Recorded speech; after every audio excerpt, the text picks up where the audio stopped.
Oh,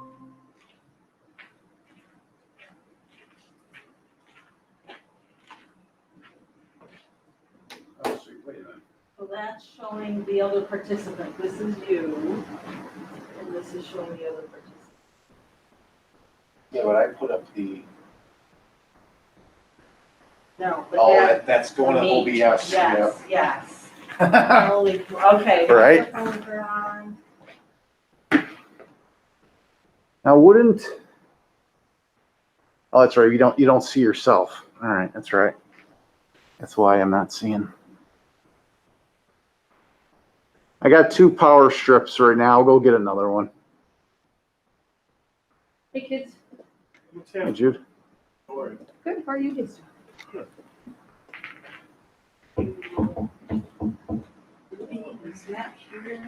Jude, very important.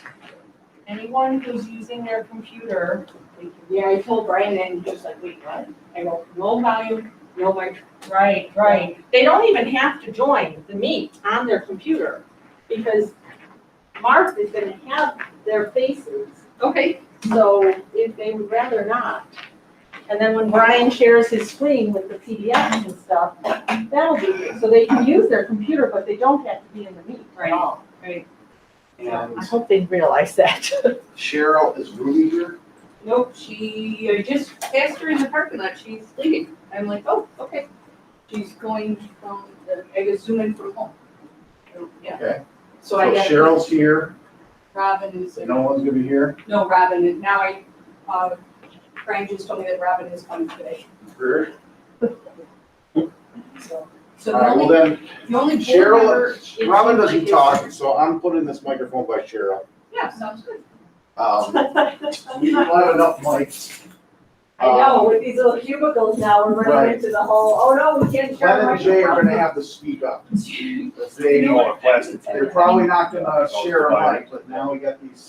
Right. We're just gonna make the best of you. They really put you in the corner. Oh my goodness, it's like. Yeah, That's quite all right, I am very happy with that. I thought Noah puts baby in the corner. It's a lot smaller than that. Giving you a little more. It's got 6 feet. Well, Oh. that's why they have. Yeah, they could've went bigger, Yeah, it's bigger. but they, No, I know, that's like you're getting all of us. I think it does, it looks like it'll do the job for you. Check. Until they get dirty. You know, I don't, I never. Right. Sibilance. I know. You know, so, I know. I'm like, okay. I know. Well, and then I said. Check you know, 1 we 2. do this- Check 1 2. I'm like, anybody that's right-handed, I'm like, so Sibilance. should we do some of these lefties and some righties? You Or can't, what do you because think? then it's opened on the side. You know, Well, that's they all- what I they all have to be Unless the they all same. are left, Yes. you know what I They mean? all be left. So, it's. Yeah. Are they gonna be wearing masks? You know what, Mark, your guess is as good as mine. So they're gonna be wearing I mean, masks it's just- behind the plexiglass, not with a microphone. And it's So 6 feet apart. so the whole time we'll Check, just check. hear. Listen, Brian and I, I know, Jim, I'm right with you. Brian and I, we've been Peanuts. doing this since Right. March. You know, 6 feet apart, you know, with no masks, no, no barrier, no, I mean, I get it, they wanna show Yeah, they everybody wanna what the kids showcase. are gonna. Yeah, And I Check. get 1 it, I 2. truly do. You know, you gotta, and no one, you can't sit say there we and didn't try. say, hey, listen, this is what we're doing, but just do as we say, not as we do. Yeah. You know what I mean? Yeah, Yeah. no, I get it. Yeah, thank you, Mark. All right, I I'm know gonna, it's not very easy to do it 100 million different ways, right? You just slice it and dice it and well, we just keep rolling with it. putting it, notching it up a level. I know. Now we're a little more. So I said, pretty soon we're gonna have a whole, filming crew with us. I know, oh my gosh, yeah. Room. All right, I'm gonna go in the other room. Mark, you've got your cell on you, right? Yeah, I'm coming back for a second. Okay. Because, well, actually. You stay here for a second. Okay. Because I wanna be able to hear Oh, yes, go ahead. this. Yeah, So, that I mean, was- You could. Yep. You could go to that microphone, turn that on. Because right now you should be able to hear it in the meet. Right, exactly. Right, it's not Because it's being streaming, picked up from the front of this. Yes. So whether you're standing here or standing in And the front of fact that the mic. little green bars are moving give you. Oh, there, hey, can you hear me? John, Yeah, I can hear you. Yay, okay, All right. good. All right, well, that's that done there. And you see the big group? Well, that will be a big group pretty soon. Wow, look at all those dividers. Yeah, isn't that fancy? How is It this? is. Dividers. You hear me, John? Thank you. Dividers. Hey, Robin, are those the do they only have like one side full, the other side open? Two, well, it's a two-sider. It's an L shape, and then the third side is just a tiny little piece. Yes. Okay. Like 3 inches, Those So are the it's same full. ones. and then a little. Can you see this, John? Yes. Set up zoomed And in. there, it's a hard plexiglass, and then it looks like Ronnie got the magnets now. Yep. So that- and he stuck it to the table. That's what we ordered for the You middle just school. pretended? They just came in today, so But the now magnets. they're stuck to the table. We'll go. Looks good. It looks good. Looks great. I feel like I'm in a fishbowl. Yes. I can see myself on the side screen. I feel like I'm in a fishbowl. I can see myself on those side monitors. I'm on a jumbotron. Yes, you are. You are. Yep, there you are. Yep, jumbotron. But you're not getting any kind of feedback. You're not hearing anything like that, right? No, Mark, you sound clear. Robin sounds clear. Cool. Okay, good. Thank God. Okay, excellent. All right. Awesome. Thank So you. I'm gonna hit record So on you the can go ahead and mute yourself now because we got it's already out live and we got about another 18 minutes. So All right, sounds good. Thanks. thank you, John. Oh, that's true. All the words are getting All the words that come out of my mouth screened, is- but none of the audio. Yes, let them know that too. I'm sorry. Don't talk. I'm sorry. As soon as they get in here, Here, they're you already know what? live. Here, hold on. Okay. Here's what we're gonna do. We're gonna mute this one.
What are you doing?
I'll tell you, the funniest was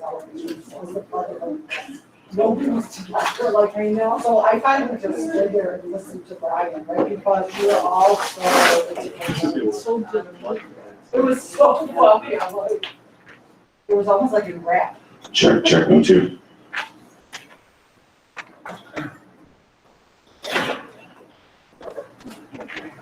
So now we- 1, 2, check, 1, 2. Oh my gosh, that was horrible. I just stopped, I was I'm like like this, I can't even tell who's saying what right now, I can't even focus on the words. It's we're not used to being around people. I'm like, what's going on? A different version. Okay.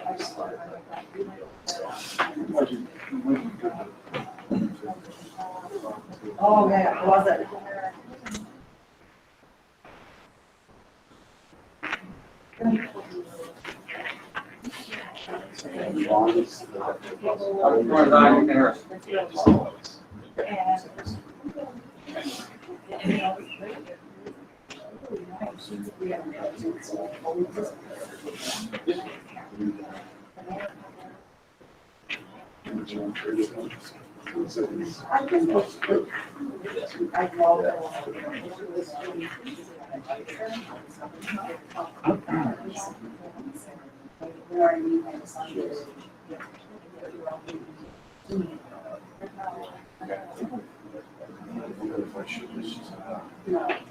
Nothing's right.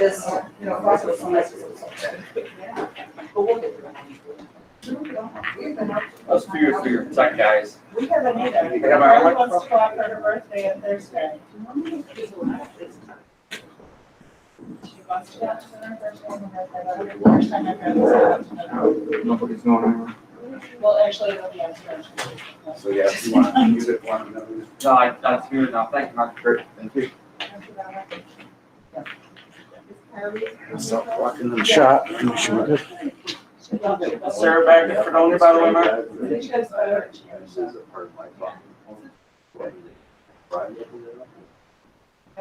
Probably, see, this is the issue, is that plug it into here. I could zoom into it on the camera, but I won't be able, then you won't be able to see the meeting. So if you plug it into Brian Presents, everyone's able to see it, not only on all the screens, but they'll be able to see it live on YouTube. You wave to family at home if you feel it. Hey, Mark. Yes.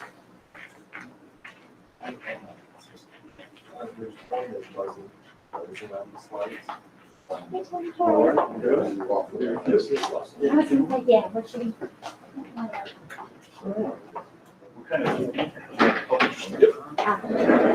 Perfect, that works, thank you.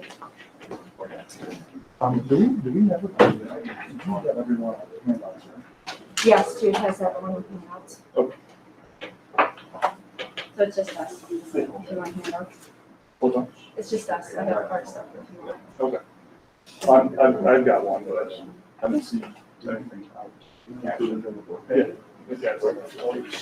think they're doing it all. On, I got my sheet. You do have members at home, so. Questions? Oh, great. And What did I tell you the summer's 45 minutes? 45. Yeah. So we're prepared for that.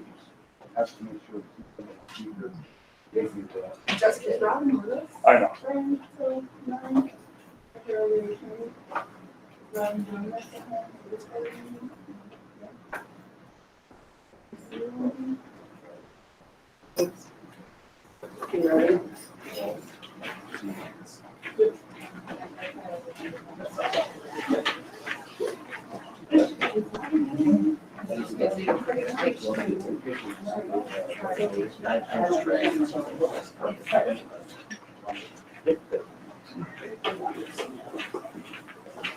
Joy, can you hear?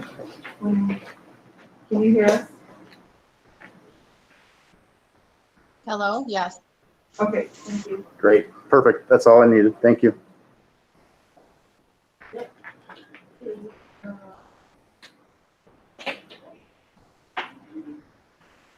Can I have a motion to call the meeting to order at 7:30, please? I'll motion. And a second? I'll second. All in favor? Aye. Any objections? Any extensions? Nay. Motion carried 6-0. And now we'll start with the pledge, please.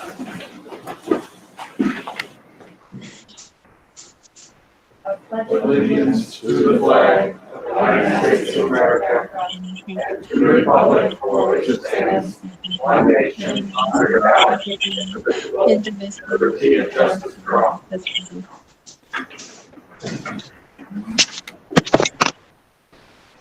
All right, with us this evening in the professional development room of the high school, we have Glenn Bobak, trustee, Jake Grover, trustee, Nicole Novak, trustee, Jude Kuhn, district clerk, Dr. Brian Graham, superintendent, Ashley Rader, president, Sue Marston, vice president. And with us on Google Meet, we have trustee Joy Lamarca with us as well. Announcements, I think we should make sure your cell phones are silenced so that it does not disrupt the meeting. There's an emergency exit directly behind me and directly in front of me in case we need to exit the building quickly. Okay, if I could have an approval of the agenda for this evening, August 24th, 2020, please. A motion to approve. I'll motion. In a second, I'll second. all in favor? Aye. Aye. Any objections? Any abstentions? Motion carried 6-0.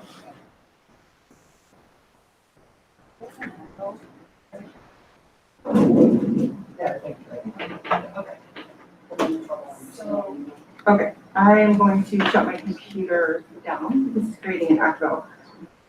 So if I can have an approval or motion to approve the minutes from July 27th, 2020, please.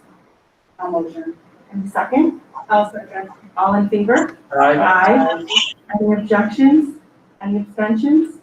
Motion carried 6-0. And now we're on to our correspondence recognition and good news. We have Grand Island Senior High School earning a distinction of recognition from the New York State Education Department. Mr. Laureate, if you are joining us by remote, if you could just speak to this wonderful recognition. We're very proud of our high school.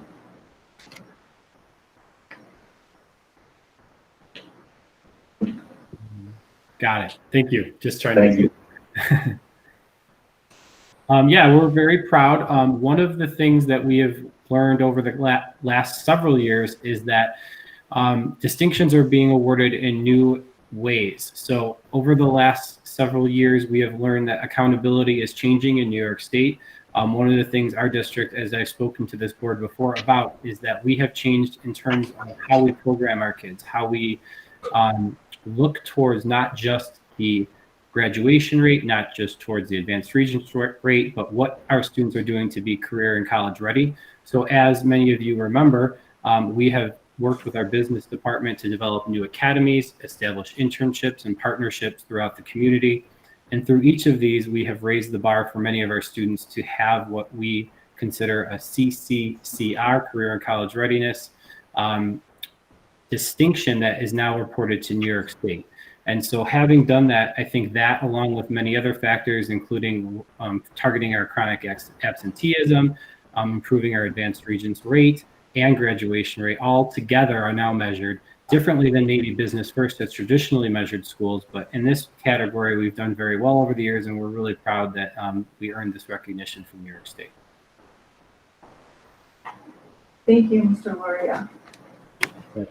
And congratulations on the distinction. It's quite an honor, and we have a wonderful high school. We're very proud of our high school faculty and staff and our support staff as well. So thank you for all the hard work you do. Public comment session, agenda items only. Did anyone sign up for that, or do we know? Okay, so we move, we have nothing for curriculum instruction this evening. We'll move ahead to personnel instructional. If I could have a motion to approve instructional PI 1 through PI 15, please. I'll motion. And a second? I'll second. All in favor? Aye. Any questions? Any abstentions? Motion carried 6-0. Ashley, I think we could do some introductions. Okay, great. I'd like to turn it over to our principals for introductions tonight. Maybe we can start at the high school with Ariel Davidson. Thank you. I'm really proud to introduce Ariel. Ariel is not new to us. She's been working with us part-time for many years, and I know that that is difficult to do. Ariel served as a part-time teacher as well as a teaching assistant for the other portion of her day, in which she's been teaching AIS in our Learning Center. She's been teaching AP English Language, and her results this year were phenomenal. So we're really proud of how well she's done.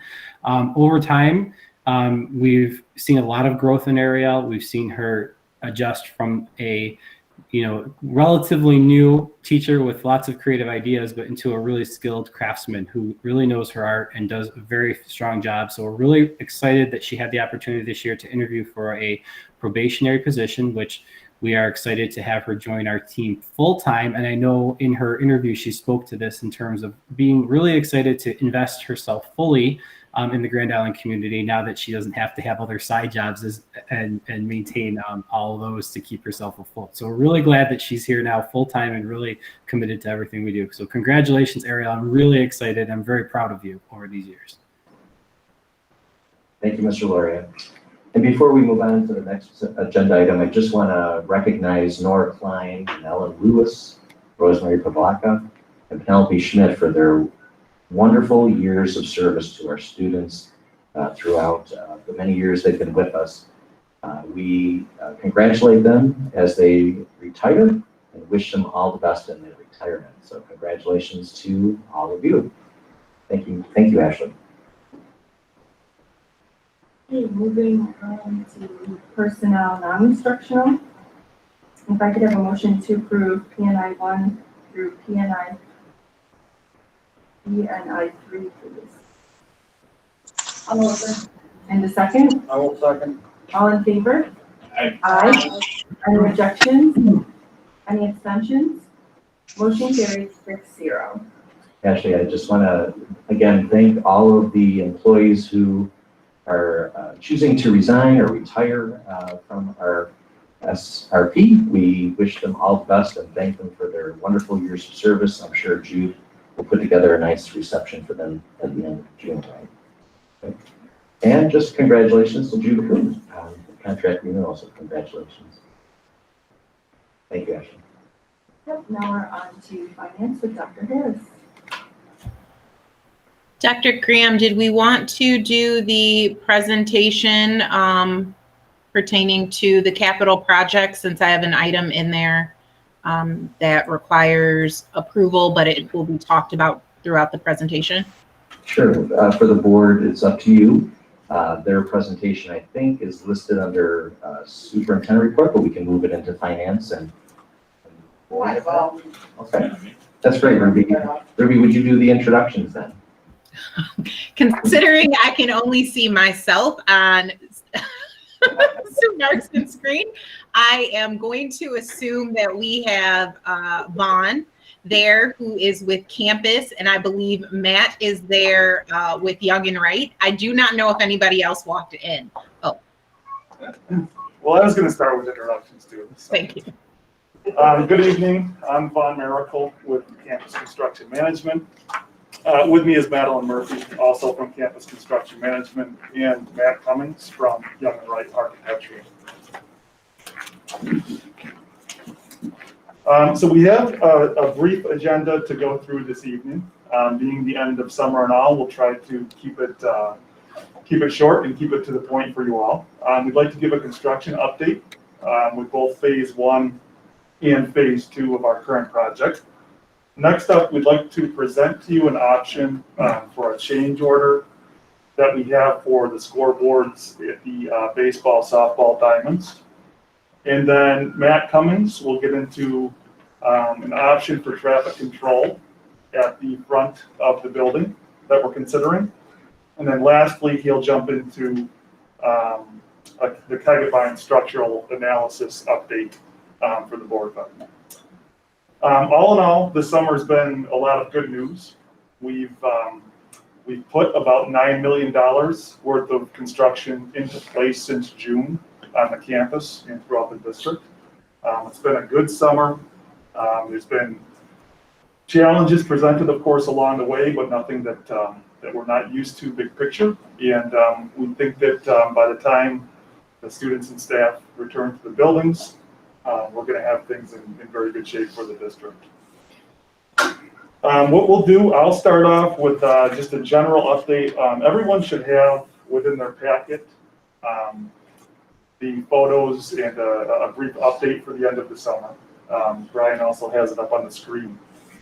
For phase 1, the roofing project, you'll remember that we split this project into 2 phases. Phase 1 was the emergency roofing project for Kegabine and Sidway. Phase 2 is the balance of the project. So for phase 1, last year, we were able to get Sidway Elementary completed and also the high roof at Kegabine Elementary.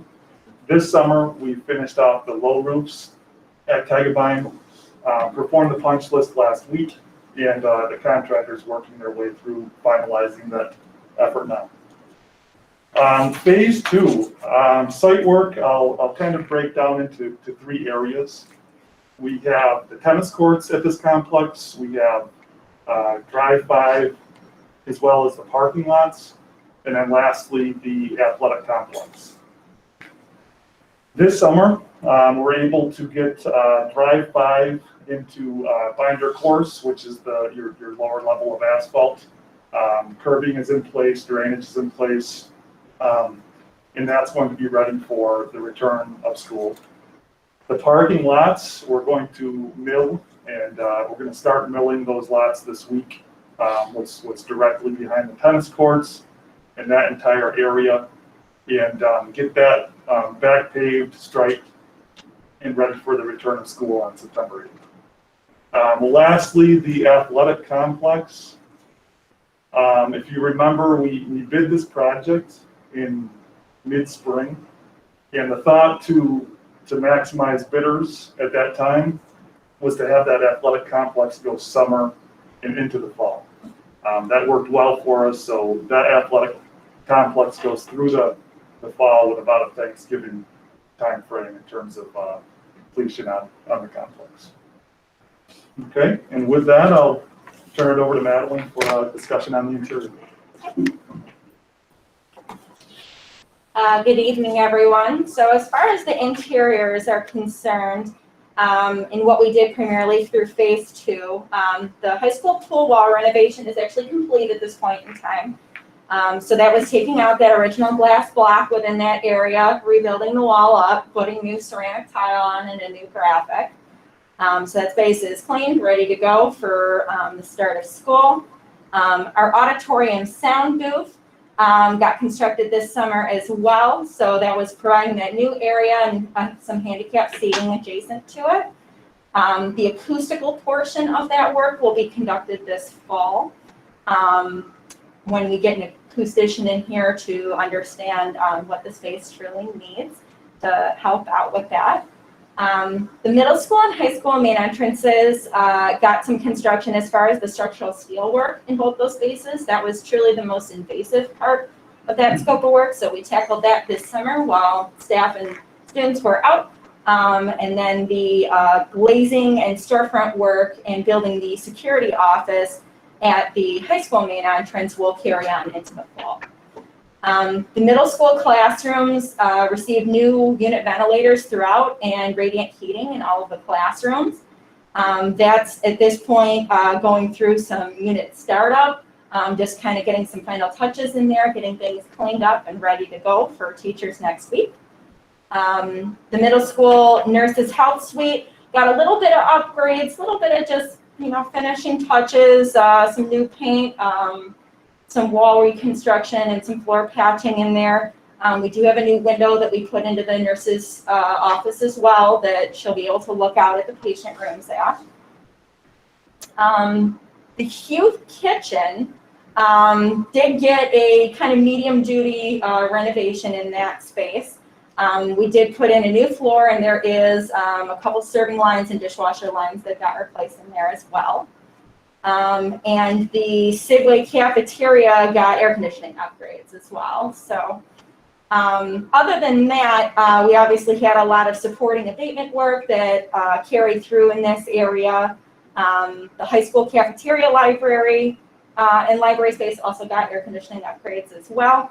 So we've been busy with all of that this summer that we've been tackling. This week we're working on finalizing anything that just needs buttoning up, safety before the return of teachers. Temporary construction walls are going up and we're tightening up behind ourselves so that we are truly ready for instruction in the upcoming weeks. Like I said, as far as some work that carries into the fall, the athletic storage area that was the courtyard in between the pool and the high school gym is still very much underway. That's tracking for a Thanksgiving turnaround. Like I said, the auditorium acoustical treatments will be carried through into the fall, again, looking at that Thanksgiving kind of time frame. Madeline? Yeah. When you're talking about the sound booth, which is looking great, and the acoustical enhancements to the auditorium, you mentioned that we were going to bring in an acoustical engineer. Yeah. Before we do that, could you share with the board the next steps for the sound clouds on the stage?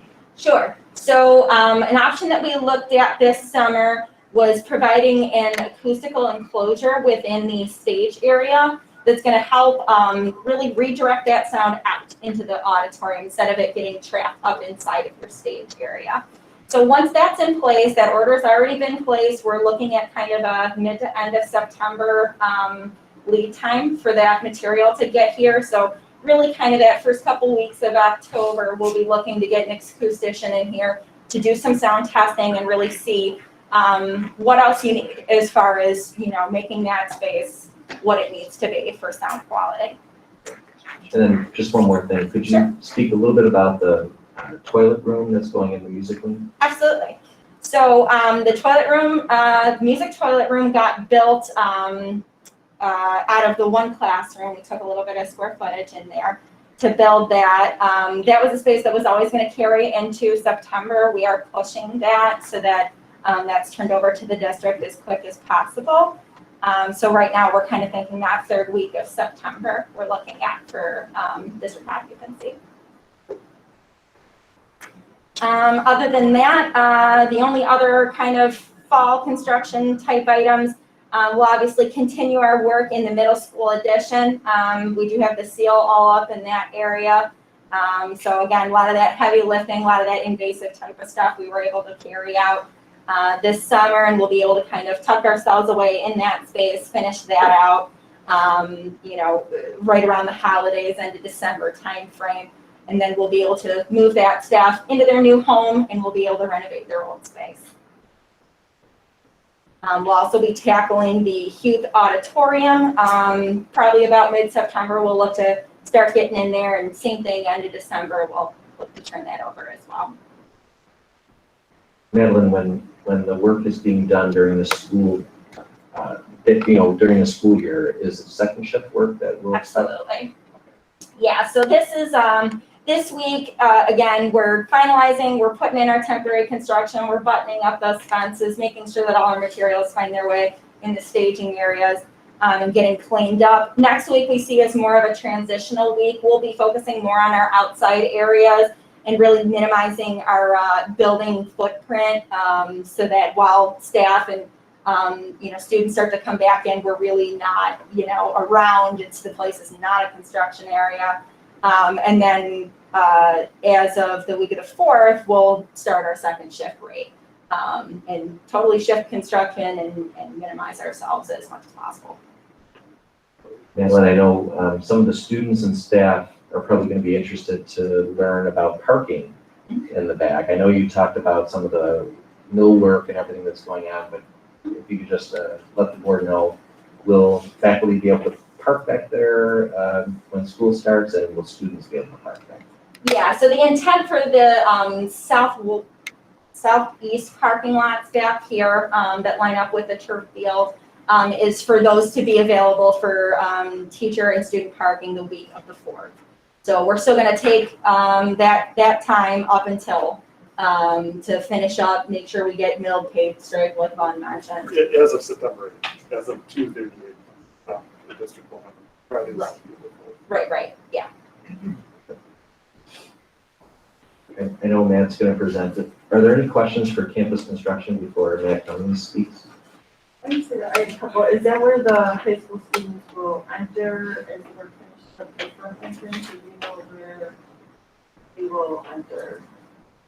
Yeah, the question is, when students arrive, are they going to enter drive 5 and go into the back for those who park? Is that what your question is actually? Yeah, and when students come in the buses, will they still be able to enter the front way with the construction going into the fall? Yeah. Okay. Yep, so you'll be able to use both the middle school main entrance and the high school main entrance normally. We'll have a little bit of temporary provisions in there as far as some walls and stuff are concerned to make sure it's safe for you, but you'll be able to have full access there. So no limitations as far as that's concerned. Okay, and then will teachers be able to have classes in high school odd or students odd, our kids out, given the construction in the fall that's happening in those spaces, or? So I think that's certainly something we can talk about with the district. I mean, obviously we'll accommodate however we need, since that is a large space and it is ideal for instruction during the pandemic. And with second shift work occurring, the space should be available for. Yeah, Sure. the high school is, the high Yeah. school is. And then Madeline or Vaughn, with youth, it sounds like work will be underway in the fall to renovate the entire auditorium, so that space may not be available, I'm guessing. Correct. That one's going to be a little more invasive, especially because we're looking at seating and stuff like that. That space is going to be a little more invasive. And then in terms of expenditures in relation to the overall budget for the capital projects, are we still under budget? We're pretty proud of that. Maybe Madeline or Vaughn can speak to that. Sure. So just quickly, we actually sat through a meeting with the district late last week. So overall, big picture, there's still about $2 million of unallocated funds that are truly not allocated for anything, and that's because of the good bid day savings that we received from phase 2, and just good project planning. So there's certainly that untouched amount of money there, but where we stand right now, within what we have for change orders pending or change orders executed is very typical and what we would expect. We, as Vaughn mentioned earlier in our agenda, we'll be talking through 2 enhancements. One that we're asking for your approval on tonight with those scoreboards for the 2 natural softball and baseball diamonds, but also talking about the traffic controls. So being able to look at those enhancements and cash in on the aidability factor of having a capital project it's proof of good financial standings for the district. Thank you. Of course. Is it time for any other board members to ask questions of campus construction, and we'll transition to Young and Wright?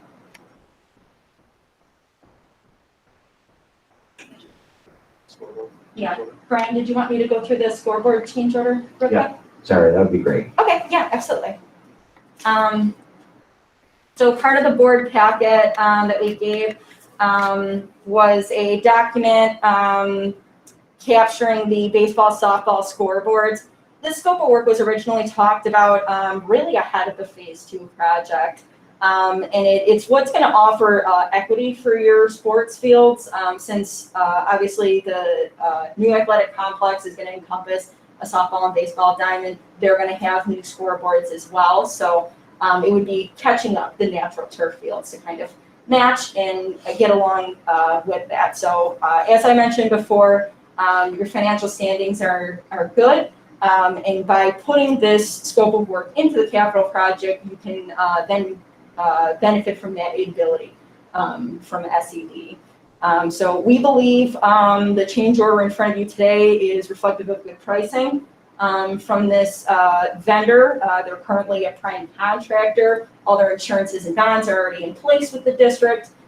So we recommend that you pursue this change.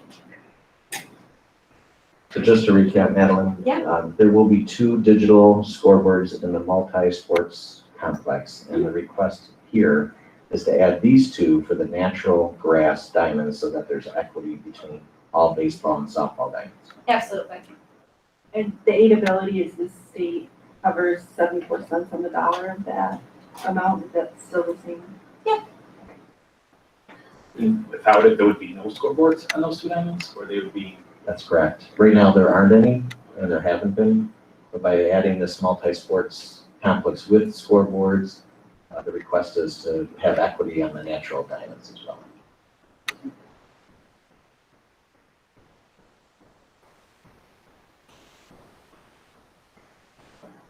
Vaughn, is it that you need the board to take action on this change? Well, I believe it's also a part of Ruby's portion, so we can do it now, or we can do it as part of Ruby's finance. Got it, thank you. Matt? Good evening, everyone. My name is Matthew Cummings with Young and Wright. Brian has asked me to come tonight to give a quick update about the bus access control at the high school, middle school portion. Unfortunately, I was on vacation last week, so I didn't get this slide into your packet, but Brian has it up on the screens for us now. We've gone back and forth a couple different options. This is the one that we've kind of settled on. This image that you're looking at right now is of the west drive closest to the middle school, where the buses currently enter into their parking spaces. What we're looking to do is take down the 2 existing do not enter flashing signs, relocate them to a different portion of the parking area, and I'll explain that in a second. But then what we're looking to do is extend a peninsula, a raised sidewalk, if you will, to install a 27-foot arm, traffic control access arm, that's tied into the traffic control systems similar to what you currently have at your transportation facility. The idea is that we're not trying to reinvent the wheel here, so you have a technology already in place. The idea is that we're just taking that technology and putting it at the middle school bus entrance area itself. So the buses would come in as they typically do in the morning and in the afternoons when they arrive. The gate would lift open, and it would prevent visitors from mistakenly entering into the bus loop itself, okay? And then that's basically down majority of the day, okay? It's only there for the buses to get into the parking lot area itself. And then as I was mentioning earlier, you have the do not enter signs. Those will be relocated to the roadway where the buses exit, so that people don't accidentally come into the one-way entrance, exit, I should say, of the bus area itself. How does that work for emergency vehicles then? They would still have, they would be provided basically a fob, if you will, that would allow them to access that gate area. So we will only have a gate on one entrance, not the exit? Correct. It was my understanding that we would have one on both.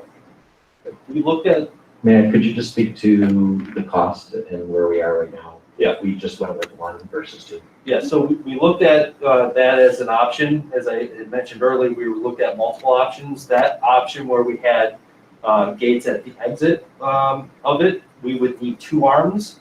And so that, I don't remember the exact quote, but it was about $130,000 to do this lift gate that you currently see here, and then the 2 additional ones and get all the power and data out to those lift gates as well. Because we also have to run power from basically the high school all the way out to the roadway.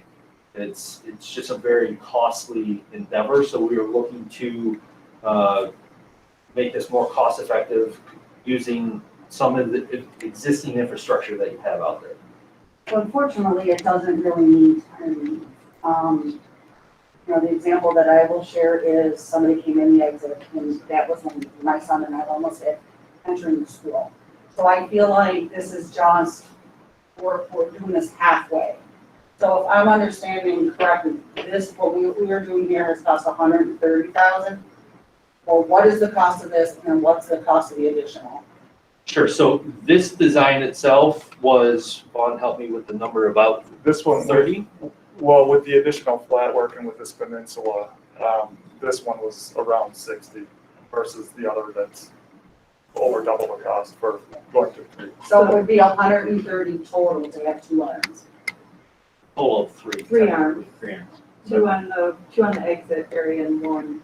But you're right, it's about 130 to take care of the exit and the entrance. I definitely think if it's not at this meeting, it's something that the board needs to discuss. I mean, I don't know how everybody else feels, but we're leaving the other side open, right? And I mean, people do enter there, especially at night, picking up from concerts and different things. I just feel. It's really a board decision. We just didn't want to present you something that you didn't expect. It was about 60,000 when we originally started talking, then we saw the numbers jump. And so we were cautious about the numbers, but we do have the money in the capital project to do both. I get it. I don't mean any disrespect. For me, I mean, I don't think we can cover all contingencies in all cases, right? So, I mean, it's fair to prevent people from going around the circle, right? I mean, we can't prevent people from going the wrong way on a road. I mean, which is exactly what we're doing. but if there was an arm, they wouldn't be able to enter. I appreciate that, but So I think, can we add it to the next board agenda and get the numbers sent out? Via email? Yeah, And certainly. then we can put it on the board.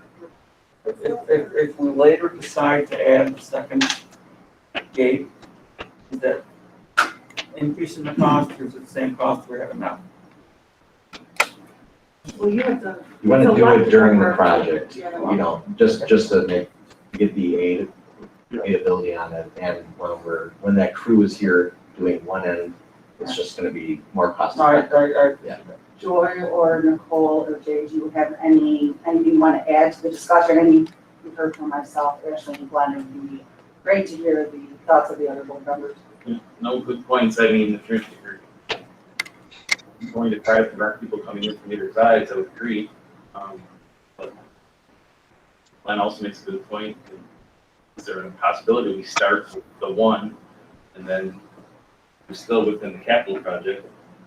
We can add the additional.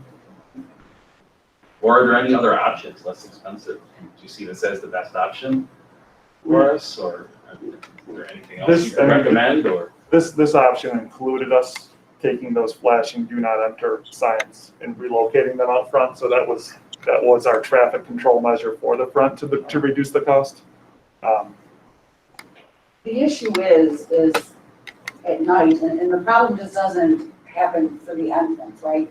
Typically it happens after hours when buses are showing up, parents are picking up kids from music lessons or whatever, after band concerts or whatever. So they're not just entering, they're consistently entering from both of them. So that's where my concern is.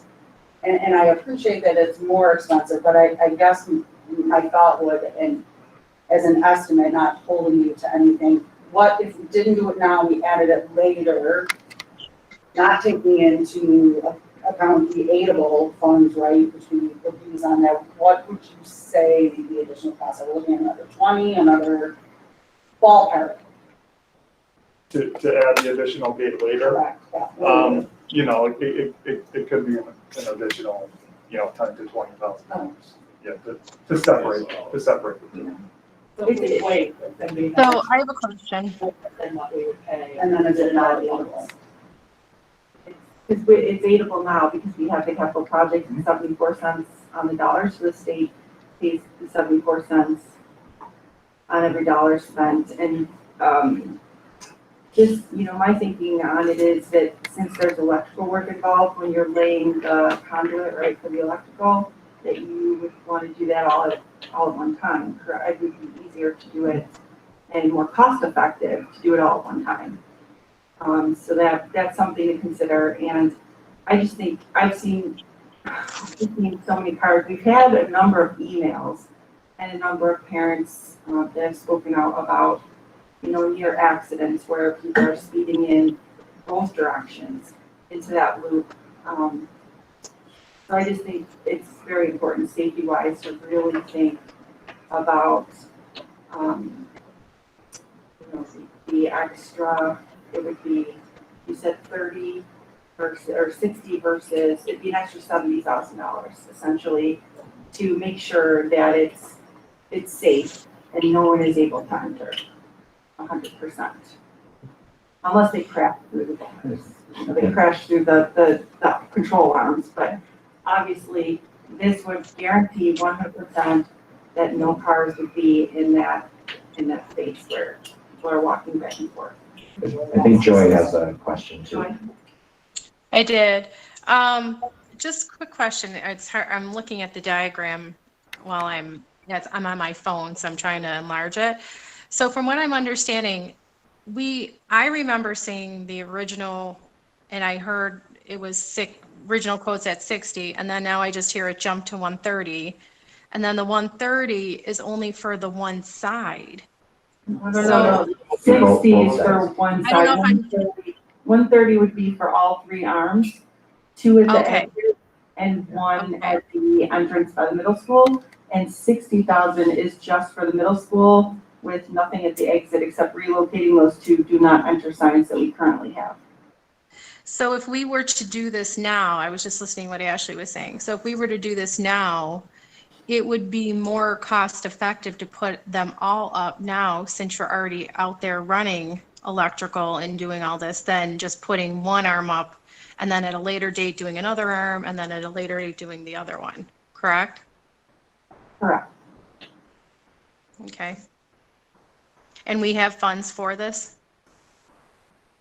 Yeah, yes, we do. There's a very nice balance. I think Madeline, you shared it's about $2 million. So there are funds to do both. Okay. We really didn't want to present to the board something that was more than double than what you heard last night. So this gives you a chance to choose this option or go with both. I think a lot more people are going to be driving our parking lots now, dropping kids off and picking kids off. They're paying that normally. Parents are back to work and kids are getting dropped off and picked up at school.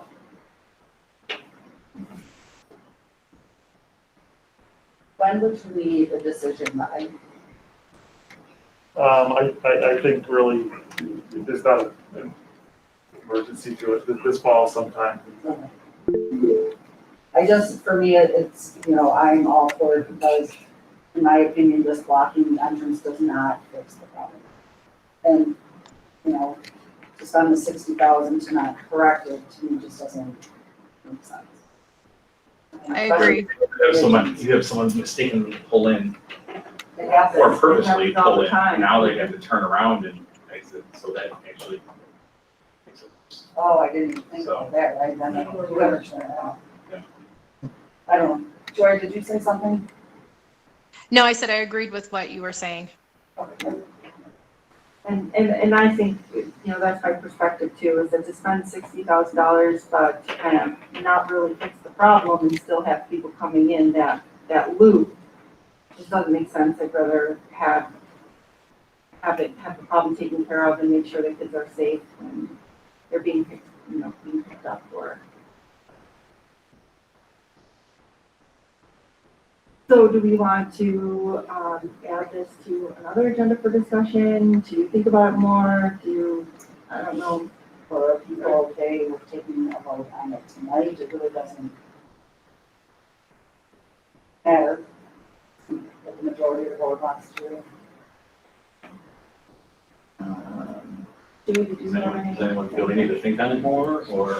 I think it's more than necessary, but I will not, I will defer to the majority of the board. I'll call for a motion to approve $130,000 to install 3 control arms, 2 at the exit and 1 at the middle school entranceway. Then I'll make that. Hey, I'm sorry to interrupt. Before we do that, I don't know who can see the Google Hangouts, but there was a message on there with some questions regarding this from Teresa Elizade. Do you want me to read it? Or can someone else read it? What I think would be important is that we invite Teresa Elizabeth to a planning meeting so that she can ask her questions, with an architect and construction crew and Jim Rosler, and then feel comfortable moving forward with this. So I think that before we, I think there's going to be a motion, but that we don't have to act on it if it isn't safe for kids and buses. So I just want to make sure that Teresa Elizabeth's voice is heard and that we schedule a meeting with her. In moving forward with this option, we would put together a package and put that out to kids. So we would need some, input, and we need some, some district decision making, obviously, and of the where and that type of thing. So yeah, we'll put that meeting together, right? So if we could make a motion to move forward with the bids for the 3 arms, 2 at the exit and 1, I think Sue made the motion, and 1 at the middle school. If we could have a second. I'll second. All in favor? Aye. I'm not gonna vote in favor or against it because I don't think it's necessary, but Okay. I defer to the board. So we have, any abstentions? I guess I'm abstaining because I didn't vote for it. All right, so we have, 5 in favor of moving forward and 1 abstention. And Matt, is there anything else, in your presentation tonight for the board?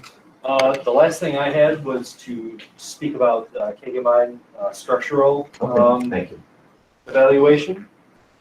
So I believe you guys have in your packet our kind of just evaluation options for Kagabine's structural analysis. We did put out several RFPs to local structural engineers to study what's going on at Kagabine. Syracuse Engineers has already basically done an initial study. The district's already paid for that study, and they've completed some testing and observations.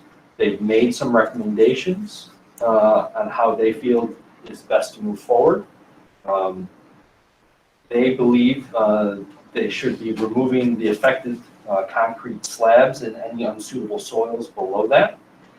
And then infill with engineered fill and reinstall the floor slabs and new finished floors. Obviously, this is very costly and time consuming. Jensen BRV engineers provided us with a proposal. That cost is approximately $7,000 plus an additional plus or minus $11,000 for additional testing. That brings a total of about $18,000. The additional testing and observations would be to bring in more geotech borings to obtain additional information to see what's going on, and then compare that information with the 2012 geotech borings that occurred previously, and try and uncover any new information. Their recommendations would be combined with that original testing to develop a solution and a potential cost estimate. The third firm was HSE Engineers with a cost of approximately $13,500. They felt that they would bring in different crack movement monitors and place them strategically inside the building and do monitor the amount of movement inside the building and perform 2 field visits and then compare that information to see if they better understand what is happening inside the building or below the building, I should say. They would take those readings approximately 6 months apart to kind of give the difference in climate and see if that has anything to do with the movement itself. They would then provide a report of those findings after 1 year and provide solutions with a goal of providing that solution that is less costly and less invasive than what Syracuse Engineers originally proposed. Unfortunately, Mott McDonald Engineers declined to provide us with a quote due to their current workload. And Watts Engineering reviewed Syracuse's findings and opted not to provide us with a quote because they felt that Syracuse Engineers' findings were accurate. So I guess in conclusion, we would recommend going forward with HSE Engineers due to the overall cost and recommendations that their approach includes. Yeah, can I just jump in a little bit? So we've had a district committee that included Glenn, Ashley, and Joy, I think, right? And we've met several times either at your company or here on campus. And the one thing that we're looking at for future capital improvement project is what to do to support keeping that Heckvine school viable for years and years to come. And that's why it's so important for us to get the second opinion that would contrast or be similar to Syracuse's original thought process. So this committee that we've been working on has made this recommendation, and really now we're looking for the board to have some discussion and then perhaps take action on this recommendation.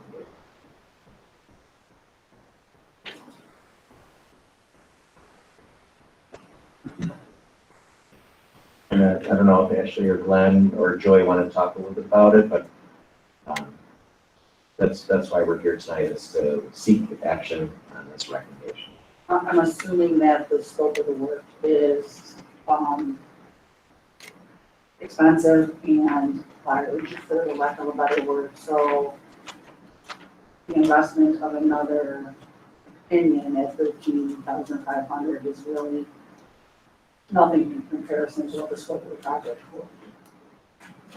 Absolutely. I think the scope of the project could be everything from building a new school to building wings and doing a tremendous amount of foundation work that would be exceptionally expensive if we didn't build a new school. So that's why I think it's an important decision, although kind of expensive.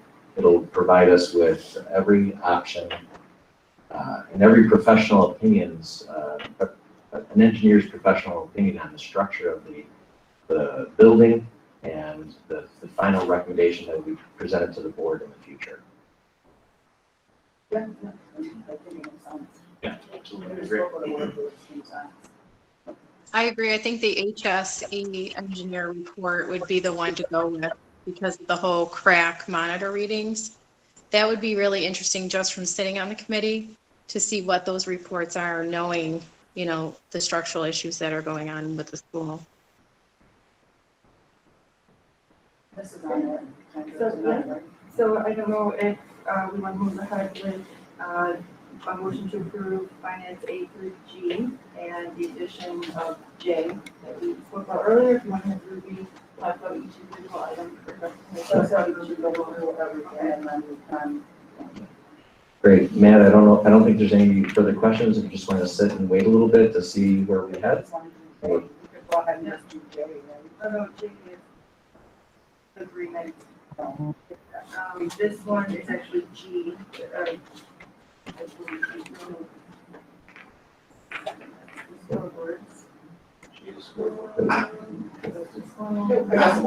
Yeah, go whenever you want. Ruby, it looks like we're turning it back over to you to just Okay. introduce your items, and then the board may or may not take action. Okay, and then the one you just discussed was J, so I'll make sure I mention that. Okay. Item A is the science supply bid. We do this each year. The science teachers collectively provide what they're looking for. A bid goes out. We get those results. The department, I'm going to call it department chair. That person may have a different title though. Reviews the results that came back. They make their selections and then it gets board approval. We do it this way. One, because it provides you with more competitive options and larger buying power, and also to make sure that we are falling within the required guidelines for purchasing and the dollar amounts that are being spent. Item B is obsolete books. This is coming from Kegabine Elementary. The list of books were attached, and I also believe the principal provided some information of her reach out to see if the company would buy them back. They would not, so she is asking they be declared obsolete. Item C is an obsolete instrument. It is a piano. From what I read through the notation, it's a safety risk. One of the legs is actually broken and the keys do not work. So she's asking for that to be declared obsolete so that can be moved. Item D is a donation for growing readers. William Solansky, I think that's how you say that last name, donated $200 to the Growing Readers Program, which I believe is doing very well and continues to do well. So we are grateful for that. Item E is a donation of the NFL Foundation. So again, I believe I mentioned in a couple board meetings ago how there was a third receivance of this award. So the funds have actually come in. So this is just the board accepting the funds that will then go into a specific account code so it can be spent in that area. Item F is budget transfers over 15,000. I'm just flipping to that area because I know I have quite a few things on there. There were transfers in reference to pandemic purchasing. For our next board meeting, I will have a detailed list for you so you can see what has been purchased and how much has been spent in what account code. So whether that was general fund or capital fund expenses. So I will have that next meeting. The next one is a transfer to the capital side of a COVID line. All of these things are being tracked very strategically, just in case one, FEMA is picking up any expenses, two, because any type of reporting on them are going to require us to show it separately. I even know for the financials of the past year, so 2019, 2020, in the process of auditing, they have even asked to see the COVID items separately. So we are just doing that. Another budget transfer is for smart schools. This is actually what is going to allow us to purchase the K1 technology for Sidway. We had to move money between codes. Now, smart schools is in itself a whole different funding source, but we did do an amendment which we were allowed to move forward with shifting some funds around and to make those purchases. I believe those are coming in at the end of October. So I'm going to say maybe kids will have them end of October, beginning of November. And then there is a transfer of funds, just taking a central textbook code and putting them back into the buildings. We put all the funds in a central code to allow for the purchasing of the new math, which is underway. So now we are able to disperse and push those funds back to the building so they can start spending in those areas. And then there is also a payroll adjustment pertaining to the 1920 school year. This is from one payroll code to another payroll code. So it's all within payroll. It's just so when the auditors came in, there were no negative accounts. Everything was just zeroed out, as it should be when they are reviewing their items. G is the change order that was mentioned in the capital presentation in reference to the scoreboard being on the natural fields and equity between the new and what's, I guess, now old, even though they're still new fields. And then J is the item that Ashley knows about that I can't remember all the information. My brain is kind of mush there. But J is the item we just talked about. K will be the item we just talked about with Kagabine, and Yes. J will be the agreement that we talked about earlier. Just for the board reference. Right. Those are all the items that require action. So if I could have a motion to approve A through G, J and K, please. And a second, I'll second. all in favor? Aye. Any objections? Any abstentions? Motion carries 6-0. And then H and I are just informational pieces. One is the check warrants for June and July, and the other one is budget transfers under 15,000. That's all I have. Thank you. Now on to special education with Cheryl Kirkham. Hello, everyone. We have 3 items tonight. One of them is for information only. One of them is a first read, and one of them I need action on. So the first read is the code of conduct. If you want to note some of the changes, and first of all, I want to back up a second. Thank Adam Buffmonti for his help this year on this. The first is it's like whoop. Very good. Sorry. Page 6. It's talking about the Chromebooks, and it's also talking about online learning. So that's the bottom of 6, continuing on to the top of 7. And then if you also want to look at the next highlighted piece, under our dress code, we are mentioning the fact that all of the students are required to wear masks. So those were the 2 additions. If you notice, it says that it's COVID specific, and it is. Hopefully at some point in time, it won't have to be COVID specific anymore, but it does reference that online virtual learning and also the mask. So this meeting is a first read. The next meeting, I will ask for approval and action on that so that I can get it posted on the website. We do have to have it posted on the website according to New York State regulations. Cheryl, don't we want this in place and approved for the start of school, especially with the masks and it's a first read, but do we anticipate any other further changes or additions to it?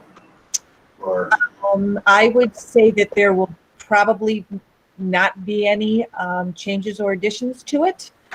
So I believe that we've talked about this before at a board meeting, that yes, you can take action on it, before it goes to the next board meeting. But I will tell you that I did send out a code of conduct summary to all of the principals. They usually include that in their handbook. It also goes into the calendar, and that code of conduct summary will be in the school calendar along with the handbooks for the principals. So it's up to the board to decide what they would like to do. this current version is the one that'll be in there? The code of conduct summary, it actually is taking this document and summarizing it. That summary doesn't need to be approved by the board, but it does have the masks, the requirement of masks in there. So we could go with it both ways.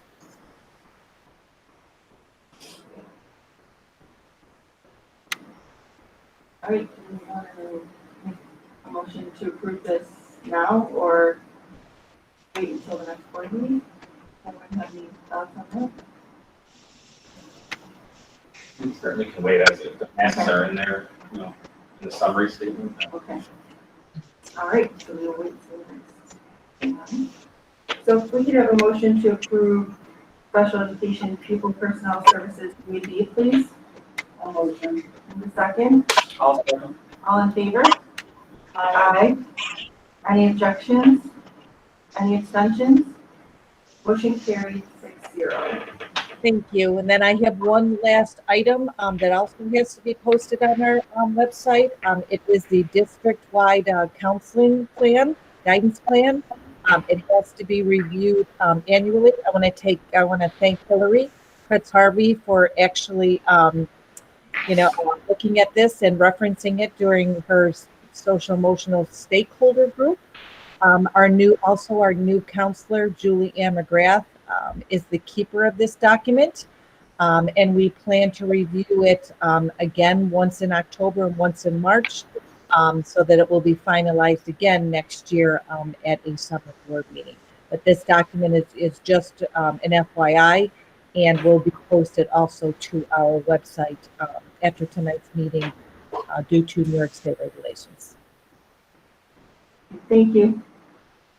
And that's it for me. Thank you. Okay, thank you, Cheryl. We have nothing under policy, and so that brings us to the superintendent's report. Thank you very much. So just briefly, I just want to thank all of our administrators and our teachers, staff, parents who participated in parent forums over the past 7 or 8 days. There's been excellent questions posed. We really appreciate the questions and we learn from those questions as well. So I just want to thank everybody who has been part of these forums and the work that has gone on to help us create a plan for the reopening of schools. I did share with the board last week that Mark Palmcars in Erie County has made funds available for every school district through the Federal CARES Act and Coronavirus Relief Fund. Our district will be in receipt of about $320,000 as a result. And those dollars are supposed to be used by school districts to help defray the cost of either PPE, plastic barriers, or other costs associated with social distancing and opening of schools. So those are just 2 updates for everybody. And I think in our Board of Education report, I'll have a few more updates for you as we answer questions from the board as well as the community. So thank you.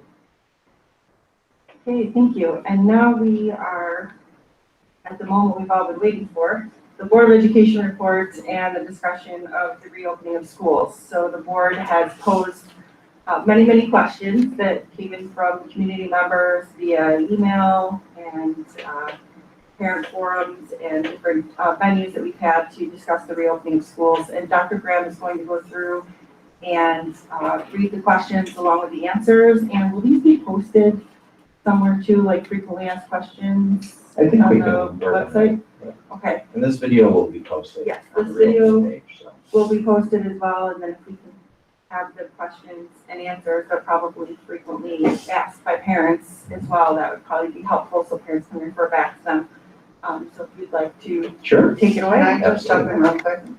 I think it's important to know also that not all of the questions have been posed by community members and parents. And some of the questions that Dr. Graham will be answering this evening are direct questions from the Board of Education. Right, and we have spent a lot of time behind the scenes talking about the reopening of schools and considering things, PPE equipment and measures that we'll need to have in place. And as you'll notice, we have the plastic barriers that you will see students will have in the upcoming school year at their desks. And we've spent a lot of time behind the scenes discussing what students will need to be safe. And these are questions that, as Sue had mentioned, community members have asked, parents have asked, and we have asked, so that Dr. Graham has the opportunity to answer them for us now. All right, thank you very much. Well, good evening, everybody, and thank you for your interest and the questions that have been submitted. As always, we learn every day in this process, and even our plan for reopening of schools is called a draft for a specific reason, because it is an ever-evolving plan dependent on the needs of our community and the requirements of the Department of Health. So as our board knows, the district employed a multi-layered planning process that has included well over 100 stakeholders starting in June, well before the state released their guidance document. These individuals worked in teams to make sure that our plans for the reopening of schools are comprehensive and minimize health risks to our students, staff, and families. Our committees included students, parents, community leaders, teachers, staff, administrators, and Board of Education members. These stakeholders met multiple times to discuss the safest way to reopen schools. And as you know, we announced that in September, we will be opening in our hybrid model. One of the main reasons that we're opening in hybrid is the Department of Health's requirement of keeping 6 feet of social distancing. I'm sure, as the board knows, that if you have a classroom of 24 students, it is impossible to keep 6 feet of social distancing.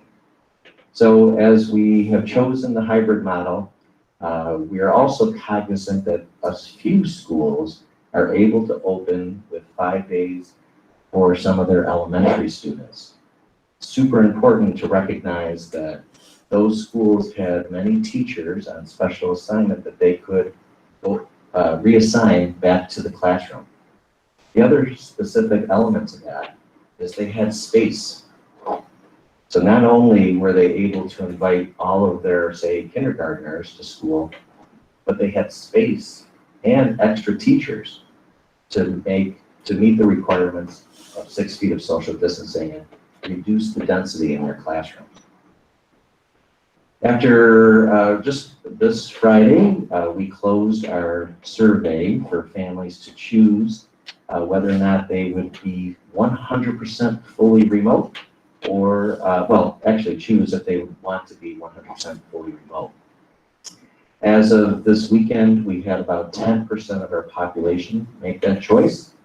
I know Cheryl Cardone has received some additional emails over the weekend and today, and she and I will meet tomorrow to review those emails. So our about 10% could go up to about 11%, depending on the number of emails that you've received. I think, Cheryl, can you just, I think you said maybe upwards of 30 more requests? Oh, I think you're on mute. I think you're still on mute. Yes, probably about, I would say probably about 30. Some of the parents, you know, have multiple children as well. So we can go over those numbers tomorrow. Great, thank you, Cheryl. So, and remember, you know, in our school system, we have over 2,800 students. So about 10%, you know, is roughly around 280 and another 30 or so. So as the board may be aware, in our hybrid reopening plan, we are requiring that students, faculty and staff use a cloth face covering at all times. That means getting on the bus, coming off the bus and coming into the school, walking in the hallways and entering their classrooms and sitting down at their seat. We do expect that our teachers will incorporate mask breaks as appropriate. So that'll be built into the classroom day. Parents and guardians and employees will have to complete a temperature check at home prior to their child getting on the school bus or being dropped off at school, and our employees must do the same. Also, employees and parents will have to fill out a health screening form to attest to their healthiness each day. Parents and guardians will use a digital health screening form each morning prior to their child getting on the bus or being dropped off at school. And employees will attest to their healthiness when they log into their district computer. And of course, in the hybrid plan, the students are split by the alphabet. So for our hybrid plan, students will attend school with an altered schedule to reduce the student population. and reduce it by approximately 50%. Students will attend school in person for 2 days following what is also being called an A-B cohort model. This means that students with the last name with the letters A through L attend school 2 days on Monday and Thursday, while students with the last name beginning with M to Z are home on Monday and Thursday. Students with the last name beginning with the letters M through Z who previously were home will report to school on Tuesday and Friday, while the A through L students are home on those days. I'm pleased to announce today, working with our administrators and the Teachers Association, that on Wednesdays, we're going to be able to offer some synchronous live instruction when all students are home on Wednesdays. And what we're looking at is developing a schedule for our secondary students to be live with their teacher following their schedule and having a shortened period. So my son, Sean, who is going to be in 11th grade, on Wednesday, he would log in his first period and be synchronous with all of the students in that period and with their teacher on Wednesday. And he would follow his schedule. It's a shortened day, but periods would be about 20 minutes for the students, and the teachers would have live interaction. For those students who are hybrid, virtual, as well as those students who are 100% full remote and virtual. At the elementary schools, remember that we're being cautious about making sure that students are not on screens for a long period of time. So we're looking at a synchronous lesson and instruction with the elementary teachers at Sidway. That would be 2 45-minute periods, maybe one in the morning and one in the afternoon, perhaps focused on ELA and mathematics. And at Huth, at Keggevine, it would be longer with 50 minutes of synchronous instruction in the morning and the afternoon. So we feel as though that by offering that synchronous opportunity on Wednesdays through hybrid virtual or 100% virtual, all students will be able to work with their teachers in a synchronous way and move forward with the curriculum and standards and assessments that are important throughout the school year, as long as we're in that hybrid model. So when students are home in hybrid or home 100%, they will have access and opportunity to the greatest extent possible to the same curriculum, standards, and performance indicators that are expected throughout the school year. That would include receiving specialized academic support as appropriate, following IEP accommodations, related services, and AIS services. Of course, teachers would be responsible for teacher-directed instruction within that Google Classroom. So whether you're hybrid remote or 100% remote, the Google Classroom will be the area where students have access to the curriculum, standards, and performance indicators throughout the school year, regardless if you're hybrid or 100% remote. So someone who chooses 100% remote is connected to their classroom teacher. There isn't some other teacher that is working with them. So they're rostered just like the hybrid students, and they have access to their teacher and their schedule, and they have access to the work and directed instruction that's available in Google Classroom. Brian, can I interrupt for one? So I'm just trying to understand from a teaching perspective, okay? I'm gonna go to 11th grade because you've got a kid in 11th grade and I do. So will the child who gets, in my case, and your case with your 11th grader, will what they be presented from a student, from a teacher perspective on Monday, with the same lessons that is then taught on Tuesday to the other cohort? Or is it, is Monday's lesson different than Tuesday's lesson? Excellent question. So just as you described, for our children, obviously the Regents exams, the AP exams are all in play here. So we can't present 2/5 or 3/5 of the curriculum to our students. Students need access, whether they're in person or at home, to a continuum of learning so that they're successful on those benchmark assessments. So it is the expectation that children can continuously move forward with the curriculum through Google Classroom. So the child who's not there on Monday, right, will get the same lesson as the child who is there on Monday, Sure. and vice versa. It just may not be a 40-minute lesson. I find that surprising in a way that somehow that same educational experience can be delivered to a child who isn't there across each grade level. I mean, because, you know, one child is getting a 40-minute lesson, the other is getting something. I don't know exactly what it is, right? Sure.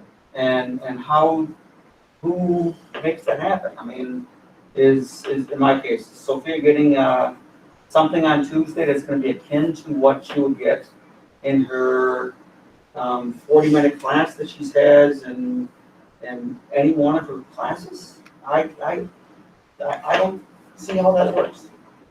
So I like to get some specifics. I know others would, in terms of how is that educational experience being given to that child, okay, when they're not there. Okay, that's going to be akin to having a 40-minute class. So I don't think we can say it's akin to the 40-minute But class doesn't it because mean there's rich discussion that occurs in the classroom after the teacher presents or models what it is that they're teaching, right? So in the Google Classroom, there will be access to what is being modeled or what is being taught, and students will have activities to do. So it's not going to be, there may be rich discussion that is not heard or seen when the child is home, but the presentation of the material is available for the child in the Google Classroom.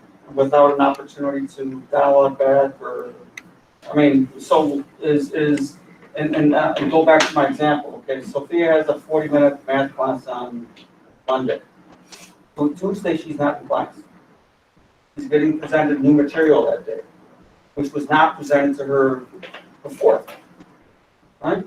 What does she get to see that she needs to respond to keep up with the kid who's getting that 40-minute lesson? Sure, so it could look very different depending on the teacher and the content.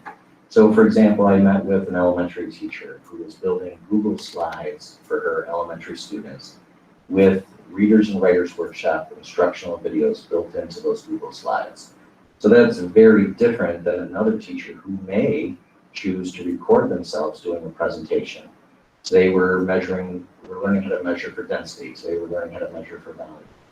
So a teacher may choose to do a video recording of that demonstration and then point the student in the direction of how to do that and then perform the work within Google Classroom. So it could look very different depending on the grade level and the content, and we need flexibility in that.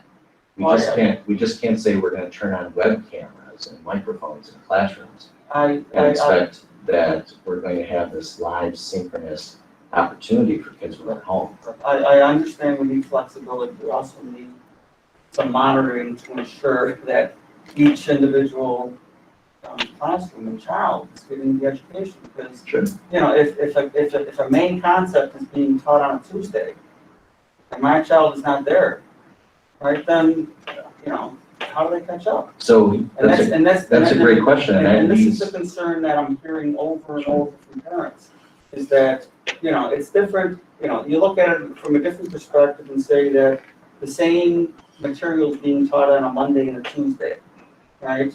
And then there's a catch-up or whatever after that. If different concepts are being, I can come up with multiple examples, right? Okay, on Tuesday, we're learning that George Washington is the first president, right? If I wasn't there and I didn't get that lesson, I missed that. Right? How do you ensure that there's this continuum of education? And that's the issue that every parent that I've talked to continues to come back to. Okay, and I know it's a difficult thing, but I think that as a district, we need to provide better information to the parents so they know that they're going to get that. And I'm flexible, as you know, But we need to communicate that better to the parents, because that's the frustration that I'm hearing from everybody.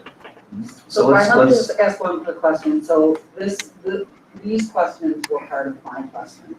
So are you going to do a presentation and then go through the presentation? yep, I haven't even, I haven't gotten to the questions yet. No, I just, because those were so the frustration for me is that when we closed in March, we thought it was for a few weeks, right? And we didn't have time to prepare and set standards and set expectations. But now we've had a whole summer, we're coming into September, we've been at this since March. But what I'm hearing, and I can wait till the end for you to answer, is that we haven't set a standard, we haven't set our expectations, and that teachers are again going to be allowed to do it in their own fashion. I myself can be flexible, but what our concern is, myself as a parent and as our community, is that the education is going to be at the level it was last year. I mean no disrespect, but my son left school in March and did not see a teacher. He had about 45 minutes to an hour of work per day for all classes.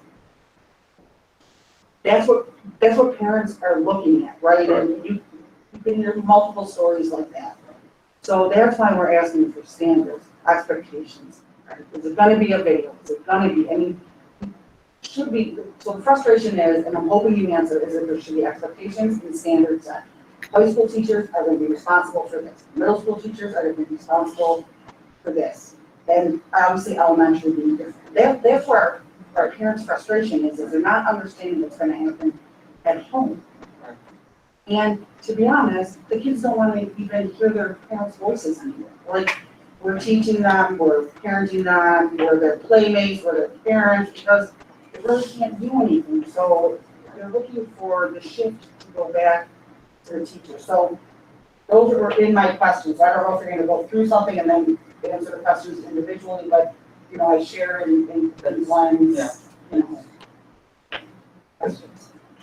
Good. So just to recap on Glenn and Sue, when Sean is here on Monday and Sophia is here on Monday, right, and then they're home on Tuesday, they're going to see their teacher again on Wednesday.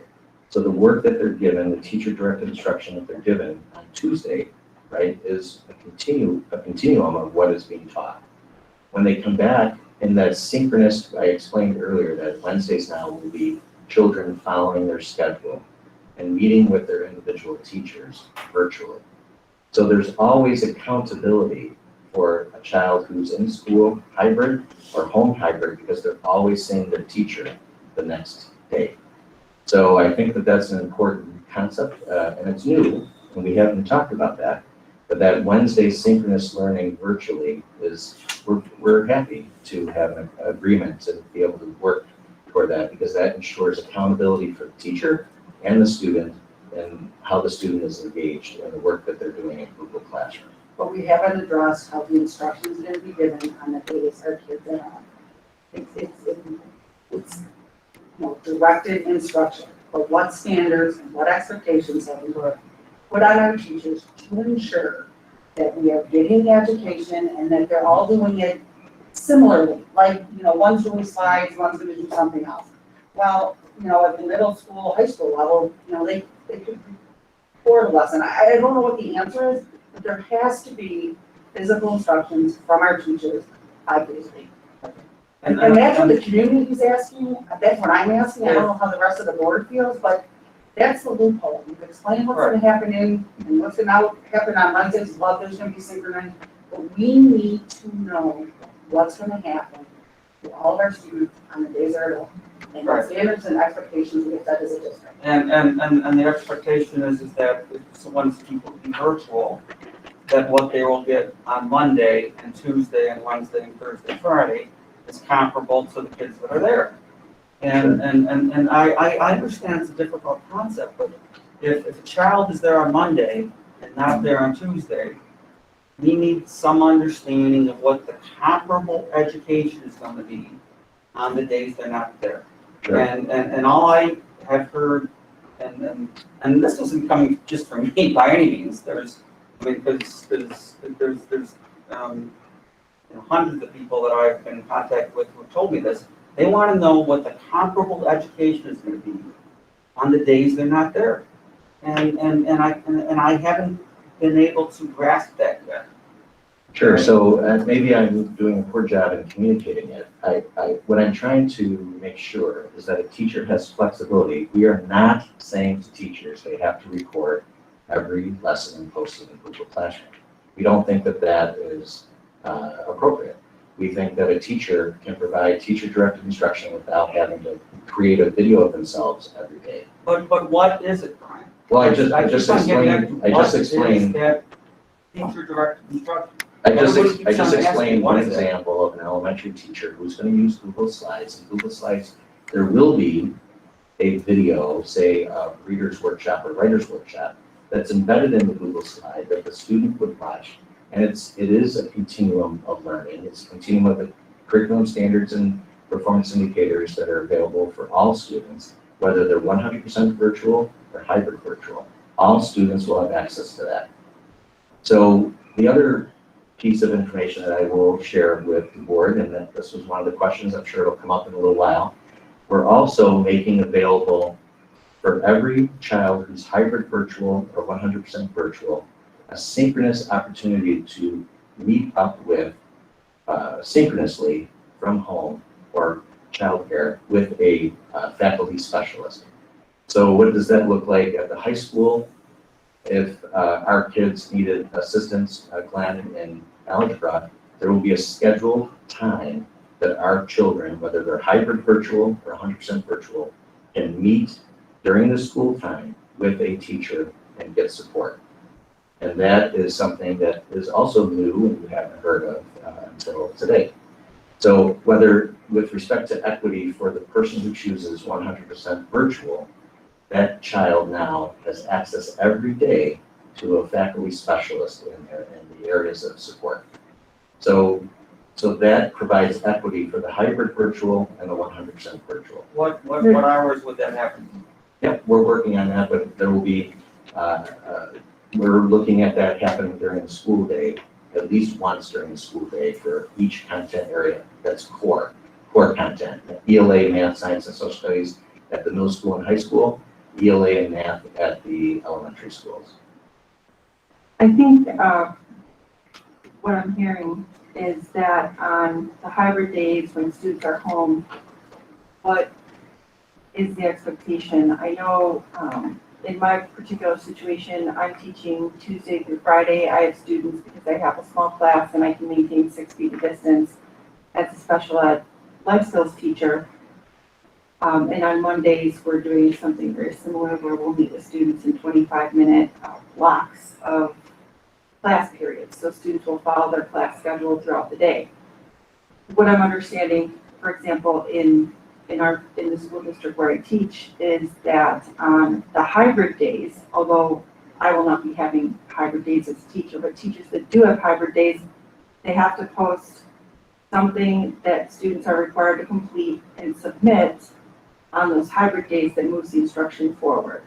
So there's a minimum standard or expectation that teachers will post, and that can be in a video format of themselves. It can be, as Dr. Graham said, in a Google slide that at the end of the slide requires the student to do something to demonstrate their understanding of the concepts and in moving them forward, and then that has to be submitted. So what I'm hearing, Sue and Glenn, what I think I'm hearing say is, do we have that in place? Do we have like a specific thing that's required that parents can go into the Google Classroom and see, okay, my child needs to do X, Y, or Z? Absolutely. And if I didn't say that and that helps, that's absolutely the So expectation. we're missing the instruction piece, like, and I'm just gonna revert back to, so my son had 45 minutes to maybe an hour of work to do every day. So where he normally would be in school from 7 to 2, he was 45 minutes and not something from every class, right? So what I'm looking for and what I'm looking for the district to say is there will be instructions and follow-up work for our kids every day, and it's not gonna be 45 minutes. I mean, these kids, you know, he should be able to breeze through it. It should be instruction that takes time for him to see or read through or whatever it is, and then do the work. So to see if he understands it and submit it to the teacher. So, and we haven't heard that. So like when I say standards and whatever, like it just, and I don't mean any disrespect because we were thrown into the fire last night. And I know this is not an easy task. And I know we're all trying to work for what's best for our kids and educating them. But as parents, we're concerned. My son's going into 8th grade. These are fundamental years. I mean, they're all fundamental years, right? And, you know, the expectation is going to be when he comes out of 8th grade, when he goes into 9th grade, he learned everything in 8th grade. I can't teach 8th grade. And some expectations in terms of the time frame that the kid needs to be active and the time frame that the parents might need to assist with that. And, you know, and the time frames. And I keep on hearing from parents that they don't know. Is the kid supposed to be online, not supposed to be online? Is there a time period? You know, how do you play that out? I mean, in my case, I'm lucky enough that I can monitor my daughter and I'm comfortable with where she's at. But with other parents, there's a big concern in terms of what do they need to do? You know, they have childcare issues. They have a lot of other things to worry about. Do they need to worry about their kid being online, you know, to do something, and what are they going to get? And what do they need to react after that? And certainly they don't want to be, you know, when they get back from work saying, now I have to figure out what my kid did in school all day long. And that's the part that it's very amorphous. It's very difficult to define. But I keep on hearing back over and over again. It's the same thing I hear from parents daily. Define that. Can you define that? And that's, and I understand that it's a case-by-case basis. We need to be flexible. I'm as flexible as can be, and I understand it's a case-by-case, but I'm trying to find a little bit more definition for parents. Can we go through the questions and answers and then see if it answers any of those parameter questions? And if it does not, can we circle back around and try to set have additional discussion about what parameters we think would be needed based on the questions and answers we've heard. And to Ashley's point, Sue and Glenn, by all means, absolutely yes. So if I have not communicated that, children who are hybrid virtual or 100% virtual will have expectations to go into Google Classroom. It has to be asynchronous for lots of reasons, as Glenn, you just suggested, bringing children to grandmother's house and so forth. But there will be content for a child for each course that they're taking. And the expectation is that that content is there and that the student engage in it. So I'm sorry if I have not communicated that, but that is absolutely true. So lots of questions were submitted. The first one, what is meant by teacher-directed instruction on the days that our children will be home for instruction? What type of standards and expectations were communicated or set forth for the teachers? Will we see all teachers doing the same thing?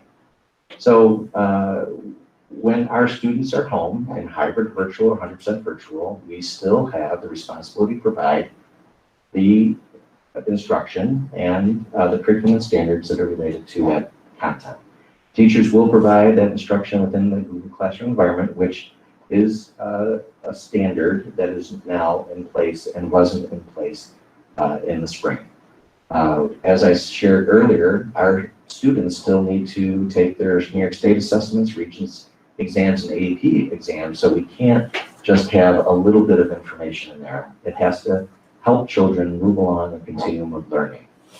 I did say already teachers have the flexibility in Google Classroom to provide teacher-directed instruction through a video of themselves using Google Suite, slides, I mentioned teacher-created or other supported videos to help students move forward with curriculum. All of that teacher-directed instruction will, as I said earlier, occur in that environment. So the expectation is that a student in every course will have access and opportunity and be expected to engage with that curriculum. I have just one suggestion. I know last in March, it was very open-ended. There wasn't dates for assignments to be due. I'm hopeful that this year they will have due dates and times, because then parents see that in the portal. So like when I was watching my son's portal to see if he was seeing everything, not everything was in the portal, because I didn't sit on him, he's in seventh grade, he's a self-initiating, but if there was due dates, we could look in the portal and make sure that they're doing what they need to do also from home. I mean, there's responsibility on our part too, but, so I'm very hopeful or suggesting that if assignments are giving out with a due date, then we can look at it.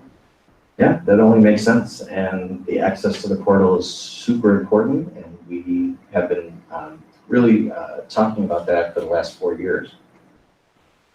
So the next question is, are we prepared to go 100% virtual if we have to? If so, what does that look like? And again, what type of standards or expectations? So yes, we're prepared. In fact, by starting off in hybrid, we'll probably be more prepared than ever before if the infection rate were to increase and we had to go full virtual. Many of our teachers took additional professional development throughout the summer in Google Suite, Google Apps, and Google Classroom.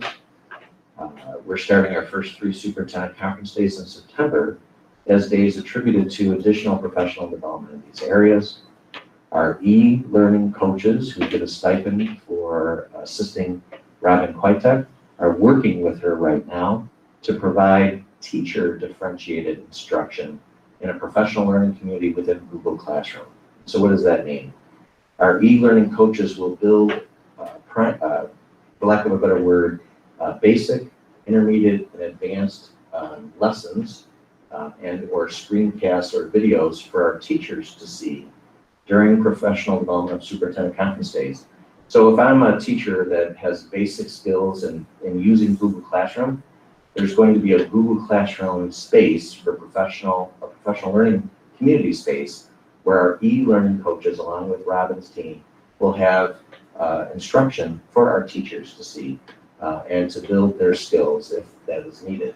Somebody who wants to do intermediate skills can do that, and somebody who wants to do advanced skills can do that as well. The next question, will our students receive band and orchestra lessons, either virtual or in person during the hybrid model? Grades 6 through 12 lessons will be conducted virtually and synchronously with their instructor. At the elementary level, our instrumental teachers will be looking at more in-person lessons than virtual lessons. They're still finalizing the plans though for that. What have we done as a district to ensure that the quality of learning will be better than when we closed up quickly in March? So when our students are home in hybrid virtual or 100% virtual, we still have, as I've mentioned before, the same expectations for the curriculum. And I mentioned earlier that the access will always occur in Google Classroom, and that there is accountability for the student to complete work as well as for the teacher to provide feedback. Okay. How will science labs be handled? Will they meet every time school is in, since kids will only be in twice a week? So our science teachers are working with our administrative team to develop a system for virtual and in-person labs, and they're working on that now. How will at-home learning work? Will students be required to log in all day? Will teachers need to post work at a certain time? What is the work going to look like? What will it look like, or will it look like the work in March? So as I've shared already, students will be required to log into Google Classroom. That's an attendance requirement that we're going to have. So right away, there's a level of accountability to make sure that students are attending their Google Classroom teacher-directed instruction. Right away, there's a level of accountability not only for the teacher to have work available for them, but for the student to log into Google Classroom at that time. It is not going to be synchronous, and more than likely, it's not a good idea to say that everybody has to be in at 7:30 a.m. just to give flexibility to families. So I think that that's very important. If my son or Glenn's daughter had a responsibility to take care of a younger sibling, we want to make sure that that flexibility is afforded to the family, and that that child still has the requirement to get into Google Classroom just to begin with attendance and then to engage in the work. Right, can I ask a question? So will the teachers though have to post it by, say, 7 a.m. for the day, how the schoolwork is? Because I know in March, some stuff is posted in the morning, some posted later, some not posted till noon. So the students who want to get on early, Yeah. know that we. Yeah, I wouldn't say that we're giving a deadline of 7 a.m., but certainly the work needs to be there for the next day. So in some cases, the work could be posted days in advance, right? But there will be a requirement that it's not gonna be. If it can't be at 1 o'clock, right? Thanks. Yeah. So another question, and sometimes you'll hear questions because they came from all different sources that repeat themselves. So how will orchestra, band, and chorus look? Will we be allowed to have it? So as I shared with you earlier, grades 6 through 12 will have virtual and synchronous instruction and lessons, while the elementary teachers and band and orchestra teachers will be looking at in-person. Concerts are currently postponed and under review. We're also purchasing something called bell covers for our instruments, our band instruments. So those bell covers will add an additional layer of protection during performance. And of course, you probably already know that band, chorus, and physical education must require 12 feet of social distancing. So that adds a challenge for trying to put together a concert. So I will share with the board that we're very, very pleased with the number of meetings that our music department has had over the summer. Sarah Russo is doing a fantastic job in bringing people together and looking at this challenging, very challenging situation with 12 feet of social distancing. And they're really doing a marvelous job.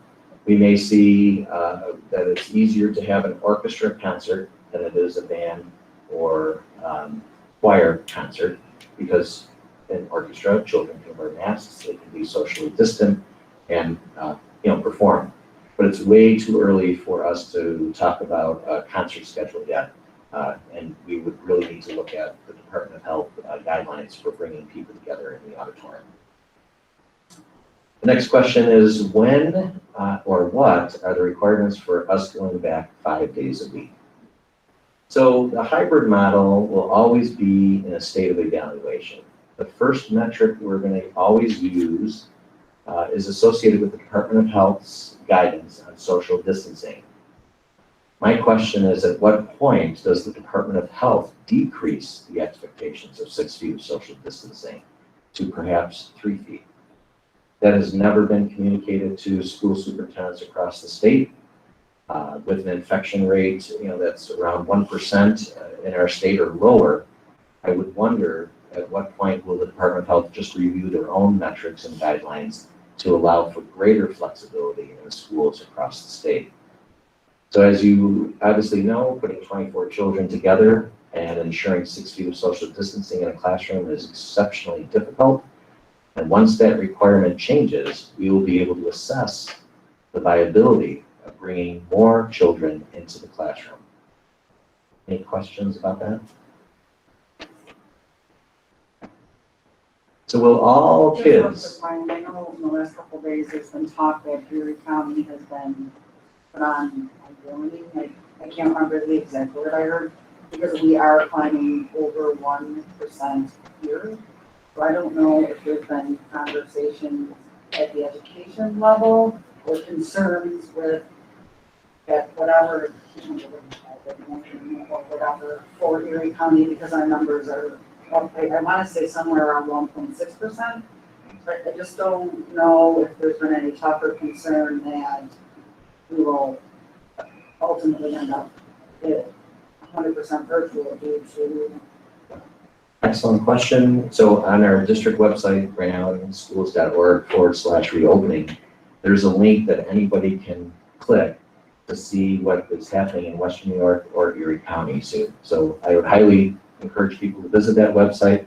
When I do my COVID-19 update every Friday, I put that data in with the link to all of our faculty and staff. I think on Friday it was 1.9%. I believe on Saturday it was over 2% for Erie County, and I'm not sure what it is today, but I think they reported that it came down a little bit. What was it, Jude? It's still very low. So, to your point, Sue, the governor obviously announced that schools are open when there's a 5% or lower infection rate, and schools would be closed if there was a 9% or higher infection rate. So that is also a metric that would always be part of our evaluation process. Next question is, will all the kids be sent out at pickup at the same time, or will they be staggered? The principals will organize and communicate the dismissal procedures at each school. All students, of course, are required at all times when they're in the hallways or moving through the building to wear a mask upon arrival and dismissal. So the principals will communicate to the parents what those expectations are. Another question is, how will we have sports with the new announcement from the governor today? So for those of you who may have missed it, the governor did declare that sports designated as a low risk will be allowed to open in the fall, starting on September 21st. He also indicated that high-risk sports, and he specifically mentioned football, wrestling, rugby, and ice hockey, will not be allowed to start their season on time. So it's my understanding that the low-risk sports as of today include soccer, cross-country, field hockey, tennis, and swimming, but for some reason volleyball wasn't mentioned. So we need to make sure that the governor provides clarification on that. So now that the governor has made a declaration, it falls on the New York State High School Athletic Association to provide their recommendations on what they expect for fall sports. So more information will follow. Probably, yeah. And then it'll flow not only from their recommendation, but then into the sections, the various sections across the state. So even though the New York State High School Athletic Association may have a specific recommendation, it could be modified by the section. Is volleyball a winter sport? No, I think it starts off in the fall with girls volleyball, and then yes, the boys later on school year. I think I had that. I don't know if I had that mixed up or not. June. Girls start in the fall, yeah. But there was some discussion at the athletic level of running boys and girls at the same time. But remember, if football doesn't start, they may move football into the spring, which could begin March 1st. I thought they said that the high-risk sports could practice, but they Yeah, which is a little unusual. Yeah. So, I don't know what that means, and I'm not sure that all of our athletic directors were pleased with that. So. So at the celebration we had for our boys volleyball team, scheduled falling around the last week in November, the first week in December. So what would probably, for the boys, be maybe a major fall sport, but clearly not for the winter. And I only know that it was the night of my son's birthday party. Yeah, it is a fall sport as well. Yeah. Volleyball are fall That makes sports. sense. Another question or comment that was shared with me is I've had parents voice their concerns about the staggered days. I would like to talk about a model that takes Group A 2 days with Wednesday off, and then Group B for 2 days, so that both groups get the benefit of a more sanitary environment. So I've shared with the board that we've canceled community education and travel programs using our schools as well as our town rec programs. We've canceled that, so that allowed us to take third shift personnel and move them, meaning cleaners and custodians, and move them to second shift, and move second shift to first shift as appropriate. So when we talked about deep cleaning at first, that made sense, but then when we noticed that we could cancel and move personnel down, we saw that we would be doubling the cleaning that's available during the school day for our students and immediately at the end of the day. So we believe that we're deep cleaning every day.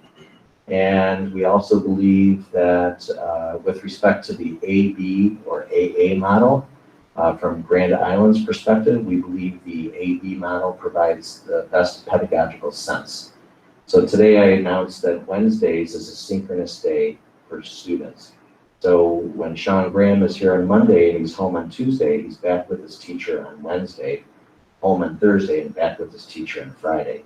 To me, that makes sense. That Sean is going to be held accountable for the work he's supposed to do in Google Classroom, and the teacher has an opportunity to reteach or to provide review if Sean or his peers struggled with the Google Classroom experience. So if we were to wait, right, and do the AA Wednesday off BB model, Sean would not see his teacher for several days. And that is true, of course, if you're in the M through Z cohort.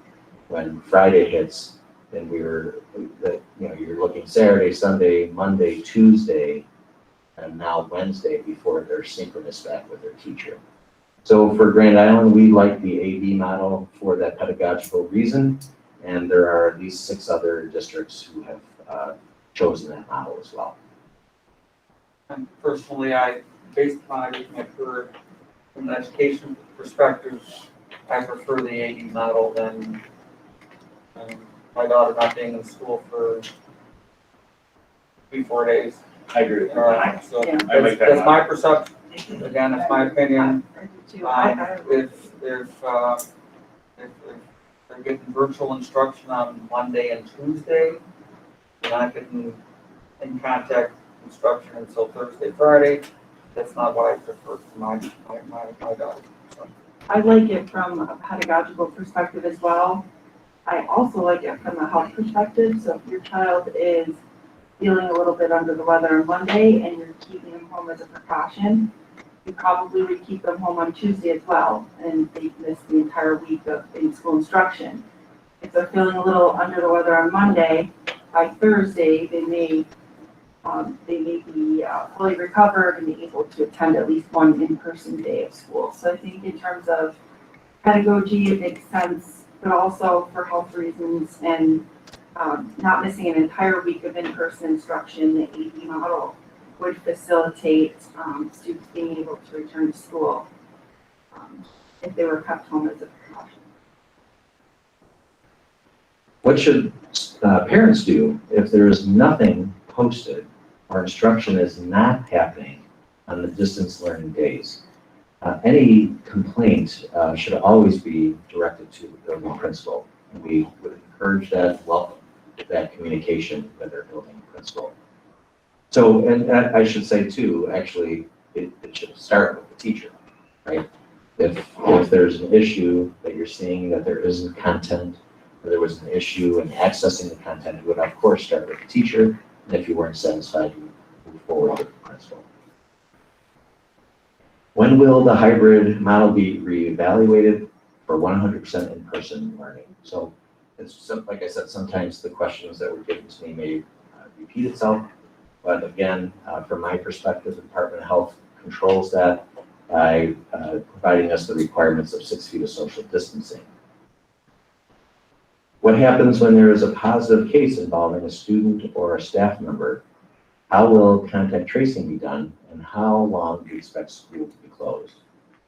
So when the school district is made aware that a person has tested positive for COVID-19, then it's incumbent on us that we communicate with the Erie County Department of Health, as well as our school physician. The principal is going to work very closely with Cheryl Cardone, who happens to be our COVID-19 specialist or liaison, and in turn, they will work very closely with the Erie County Department of Health. We will communicate with them to ensure that they have all the pertinent information that they need to begin contact tracing.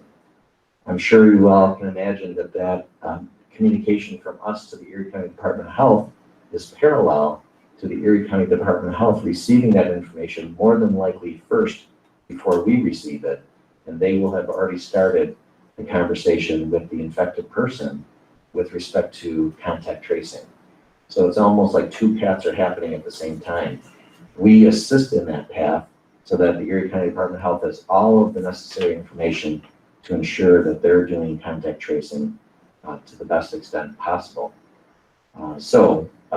You've seen maybe in slides where I talked about that the school could be closed for 2 to 5 days or more, depending on who that infected person is and where they were in a specific building. So the reason why it's vague is because if the infected person was just in the main office for a period of time, right, we may or may not need to shut down the whole school, but we might. Working with Jim Rosler and Dr. Ellenfield, as well as Cheryl Cardone and our health and safety team, we certainly have to close down either an area or the entire school, wait 24 hours before we clean and disinfect, and then listen to and follow the recommendations of the Erie County Department of Health if that area or the entire school is closed during that time. Does anybody have any questions about that? Cheryl is also available to answer questions. I think it's important. The thing that I'm asking for our board and our entire Grand Island community to respect is at no point will we ever share the name of the infected person. Correct. So more than likely, if we were to close a school for 2 to 5 days or more, there would be a letter that went to all the families of that school, and it would refer to the issue as an infected person. It would not refer to a teacher or to a student or to a staff member. It would be an infected person. And then it's incumbent on the Erie County Department of Health working with us to make sure that they're doing the proper contact tracing so that everybody is informed.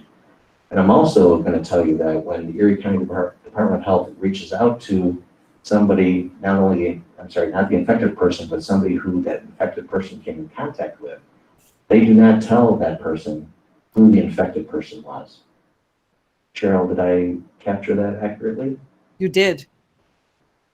So there will be a level of frustration, right, in the community and speculation and Yes. rumors and social media nonsense, right? And what I'm saying is respect that process. We will never tell you who that infected person is. The parents should be used to that in terms of strep throat in classrooms, lice in classrooms. We've received letters like that for other situations in classrooms and illnesses, so it will probably look a lot like a letter that you've received when there's a child in the classroom that has strep throat or has lice and that kind of thing. So I think it'll be just a form letter that lets you know someone was infected. Yeah, I absolutely. And we're working with Hudson and Russ to provide us with specific letter templates that we would use in the event that we had to make an announcement like that. So we're ensuring that we're following all of the privacy rights that people have under HIPAA. And those template letters, hopefully we will never have to use. So another question that was sent to me was, if we report our child has a fever on a health form, will you expect a coronavirus test and results before that child returns to school? So Cheryl Cardone, our nurses, and Dr. Ellenfield are meeting this week, Thursday, to determine specific practices and procedures. Because a fever could result from a variety of reasons, it is essential that the parent and the child's pediatrician and our school nurse are all on the same page with respect to that. So we may simply require that the pediatrician send a note, right? Oh, this child has strep throat. Oh, this child has X, Y, or Z, right? So we have to rely on that triangulated approach between the nurse, the parent, and the child's physician to move forward with a question like that. Right. Can I just mention just to Ashley's point before, Ashley, one of the things, yes, strep throat, head lice, those things, those letters do come home. But, I'm sure too, there is a heightened sense of alertness, a heightened sense of panic right now with COVID. So any of the parents that are getting that letter home, we're going to probably have to process that a little more, because there is such a fear out there, with the kids and the families and things like that. So the first letter that goes out probably will have that mass panic social media type thing to it. And yes, you're correct. We're going to have to, again, remind everybody that we cannot, share any more information that we're allowed to do to respect everybody's privacy. So the first one will be our test trial, to see where we're at. Thank you, Cheryl. So here's a question about physical education class. How is it being rolled out when children have to wear masks? Concern with children with respiratory illnesses and the inability to breathe while participating in an activity with a mask on. Also concerns with the touching of equipment, for example, balls, ropes, or other gym equipment. Can a parent have their child opt out of gym for medical reasons?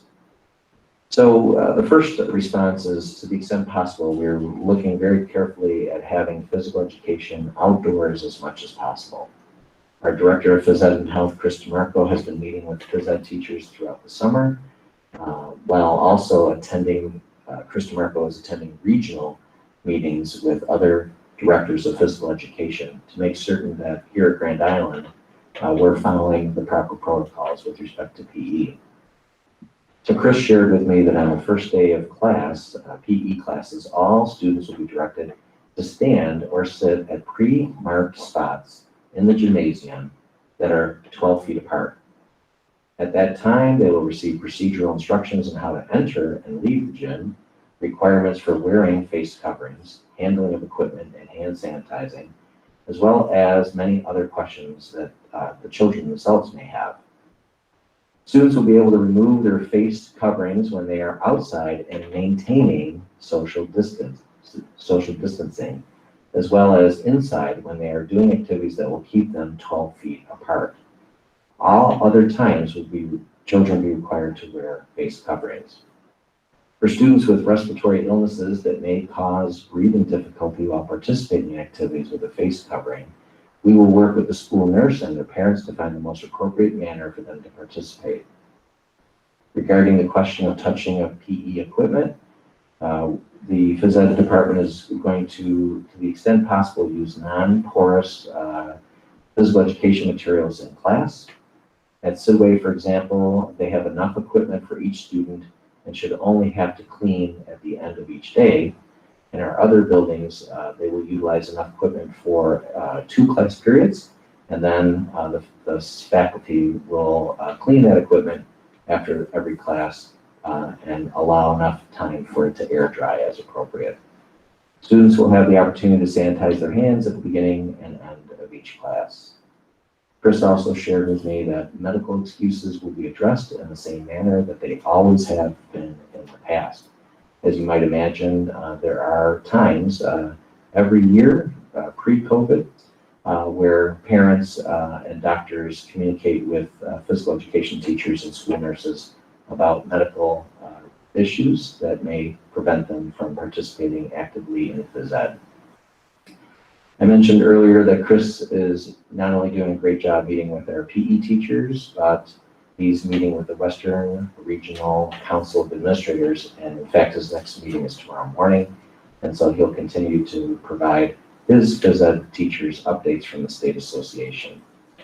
He also wanted me to mention that our PE staff is committed to continue to prepare in advance for the many scenarios that he believes will be faced in the days, weeks, and months ahead. Another question is, children with an IEP, with only being in the school for 2 days, is there enough time for these services in addition to their regular class learning? Children who are in daycare for 3 days, can their special education teachers go into the daycare for those services? Cheryl, can you jump in here and respond to that? Yes, I can. So I'm going to preface it by saying our life skills students, our students with the greatest need, they are actually going Monday, Tuesday, Thursday, Friday, and then also the half day on Wednesday. Other students to start out with are going in the hybrid model. And even though they are going to be in person, 2.5 days, federal law does mandate, that we need to fully implement that IEP to the greatest extent possible. So what that means is that, we're going to follow program mods, we're going to follow accommodations. The teachers are still going to have to differentiate. The test mods are still going to have to be in place. We still are going to provide academic support, et cetera, et cetera. As far as related services go, again, we have to provide them. They may look different than what they would be with 5 days in person. So for instance, if we have students that are in a group of 3 for speech, obviously if we're in person, that might be able to happen. However, if we are virtual, then we would have to change that mandate to one-on-one speech instead of that group, because you can't get the group together when it's virtually. And additionally, I want to mention daycare and in-home services. We did talk to the attorney about that, but because of health and welfare of going outside the school district into another environment and potentially contaminating either the daycare or the home or vice versa. They are saying that for the health and safety of everyone at this point in time, that home services and daycare services cannot be provided according to Department of Health and CDC. So if things change and we remain at a low infection rate, might that be able to occur? Yes.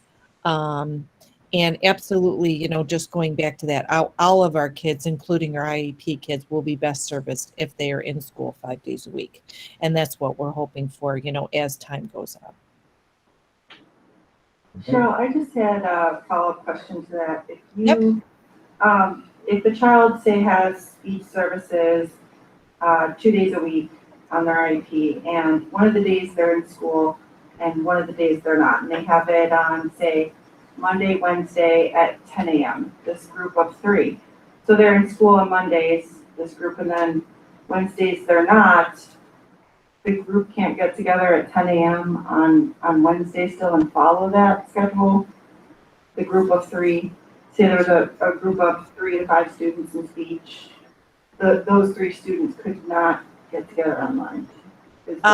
They actually, if they're going to the Wednesday, Ashley, yes, they could actually do that. So for instance, I know that the special ed teachers, at the elementary schools on Wednesday, now that we're going to be synchronous, they are actually going to meet with their group separately. So for instance, if we have, a 5th grade teacher that's doing math and ELA, she is looking at actually providing that service for that service using for teaching assistant and her aide. So actually on Wednesdays, those groups could be even smaller than if they were in school. So another example, this summer, we did do speech services and we also did special ed services. There was a couple of the teachers that had the self-contained that did get those kids together in a group. What I'm saying is that on Monday, Tuesday, Thursday, Friday, it's going to be really hard to do groups because the kids are going to be involved in other instruction per se than if they were, in person. So if I'm M to Z and I'm supposed to have social studies, but then A to L is having speech and that's my group, it's very hard to pull those kids out of instruction versus speech. Does that answer your question? Make sense? When they're in school, they may have instruction, are they missing? They're usually, so when they're in school on their Monday, Thursday days, they'll have their class periods. And they would typically have that speech period blocked off on a Monday, Thursday. Correct. Anyway, so I'm not sure, if they were in person or online, they would not miss a class, but it would be in place of a class. Like instead of a study hall, they'd have speech, or instead of music, they'd have speech. Yes. Right? So what I'm saying is, so say if Pat Crowley's class at the high school, he has 4 students going to speech, okay?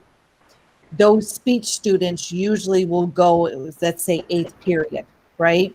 The trick is going to be is if he has A to L kids going 8th period on Monday, Thursday, and then his other kids and the Z are supposed to go 8th period when they're supposed to be doing something else. So the split hybrid is making it hard for those groups to mesh. So it might be only 2 kids going to speech for the A to L and 2 kids going and to Z on the opposite day, whereas sometimes speech can be up to 5, it can be up to 3. It's going to depend on where they land in the alphabet and the schedule. So I know the speech therapists, I did meet with them last week and I am meeting with them this week. We are looking at every case scenario, to make sure that we're meeting those mandates. But again, some might have to be individual sessions instead of group, even though it says group on their IEP, depending on how that schedule works out. Depending on how the alphabet works out. Yes, yes. Yep. Good, thank you, Cheryl. Another question that was submitted was about buses. Is it 1 child per seat? Can a parent reserve their bus stop, but choose to drive them until the parent has a comfort level? Masks on children while on the bus is another question that's connected to this. And a question about vents and windows being open or closed. So we have scheduled for, of course, because we've changed the start and end times of our schools, and we're starting in hybrid, the density on our buses is significantly reduced. So let's play that out a little bit. At the middle school, instead of 670 students being brought to school Monday through Friday at the same time, you're talking half of that population. And the half of that population is also being driven to school on about 29, 30 school buses. So we're really able to then schedule a child in one seat next to the window. And if the siblings want to sit with each other, they absolutely can. And of course, all students are expected to be wearing a face covering while boarding that bus and sitting on the bus. So all students are scheduled for a bus except for those parents who said that they would drive them themselves. And of course, those children who have chosen the 100% virtual model as well. Our transportation department will provide transportation to any parent that changes their decision and now wants to request transportation. So we will obviously be flexible in supporting a parent's choice to access that bus. Weather permitting, some or all of the windows and roof hatches will be open. For transportation guidelines, masks, of course, are required by the drivers and the students. And I think that is all for transportation. Will the bus driver be opening those windows before the bus takes off for the children's homes in the morning? How will that work? Did you say, so you're saying the buses or the windows are open? Right, so weather permitting, the hatches and the windows, will the bus driver be directed to open them before the bus leaves the bus garage area? Yeah, Leaves the parking lot? I don't have the exact answer to that, but I know that Teresa Day helped put these responses together. So I'm sure she has a process in place. Sure. Question about the lunchroom. Are all kids sitting 6 feet from each other while eating? Food preparation. How is the staff who is preparing food being screened? So given that we are starting in a hybrid model, the density of children in our cafeteria is reduced by half. In addition, the students will be sitting behind plastic barriers. They will be different than the ones that you see at your board tables now. I know Ruby, some of the cafeteria plastic barriers, at least one was brought to the district today. They're making some modifications to that. But basically, students will sit away from each other in the cafeteria, and in some cases, at Huth and Kegabyne, other rooms will be used as well, such as the community room at Huth, and I believe Felicia has a plan for an alternate space if needed at Kegabyne. Here at the high school, I believe Mr. Laurie has a plan to even tap into the technology space, that fusion area space for some students to eat lunch there. But by By the district purchasing the plastic barriers, we're going to be able to ensure that the barrier provides the distancing as well as having students sit every other seat. Will there be floor markings to direct flow of foot traffic in hallways and floor markers for 6 feet of social distancing? Mr. Rosler, I believe we have 6 feet of social distancing floor markers already within the district. I think they're round and they will stick to the floors. And I know you were looking at even perhaps some directional supports that would be here to the floor, but I'm not sure where we are with that, but you're investigating that. They're on order. They're on order. Okay, very good. So that's yes to both of those. Question about Sidway. Normally the children share supplies. We had to buy and get supplies lumped, or I'm sorry, we had to buy and all get lumped together in the past. Is there a plan for each child to use their own and not share? So we are not sharing any supplies at that level. Every student will have a bin, a toolbox, a pencil box, a chair pack to store their own materials at Sidway. Every container, regardless of what it is, will be labeled with the student's name. The next question is the allowance of small children to either sanitize or go to the bathroom to wash when they cough, sneeze, or blow their hair. So basically, I think the question is, will children have access to the bathroom when they sneeze or cough or blow their nose? And Jim might be able to help me out, but most of our elementary classrooms have a bathroom or a sink in them. That is correct. Okay, so they would have access to be able to wash their hands. Yes. In most of our elementary classrooms. Yes. Okay. There are probably some that don't have. There's some that don't, some in the higher 5-6, but we have enough area for that. And we have game labs that will be readily available. Okay. So yes, children will have access to bathrooms, particularly as noted in this question. And for those who do not, there will be a schedule created by the teacher to control the number of students in the bathrooms. And Jim, we're also using hand sanitizing stations that will be available more so than ever before. We'll see a lot of hand sanitizing stations. You will see one everywhere. Yes. Yeah. Great, thank you. Will we have hand sanitizers in each room? Yeah, just let me start here. Well, I know in the past that like years ago, kids weren't allowed to bring hand sanitizer from to school. Will they be allowed to have that with them now? So I think your question is, can a parent send a child to school with hand sanitizer? I would say yes, but there needs to be a control mechanism put into that. So the child shouldn't have it in his or her pocket or in his or her backpack. The child should make the teacher aware that it's theirs. Hopefully it's labeled for that child, and then the teacher can control it better by putting it on a table or in a space. But we have to be very cautious because there is alcohol, in hand sanitizer. So it's expected that they're communicating with their teacher. Okay. Okay, Sue? Will there be a hand sanitizing station in each classroom? No. So a lot of our classrooms have, sinks and bathrooms and access to soap and water. And then immediately in the hallways, Jim, you'll have hand sanitizing stations. Correct. The next question is about bathrooms, especially the younger grades with children who may not know or are learning what not to touch or where to sit and so forth. How are bathrooms being cleaned with small children in and out of them all day long? So Jim, by canceling third shift, we've been able to, I would say, it's fair to say double the staff that are available during the day for extra cleaning and custodial care. And Jim, I know I'm putting you on the spot, but my understanding is that Hilliard and you are providing COVID-19 duty sheets for our cleaners and custodians. So all staff has their duty sheets that they do daily. All classrooms have a disinfectant sheet on it. All gang labs have a disinfectant sheet on it. Doubled staff on the day side by eliminating third shift. So we will be hitting high touch areas. We will be trying to hit every bathroom as best we can. We don't know how it's going to look when we open, but we're going to make every attempt to be in there throughout the day. Good, thank you, Jim.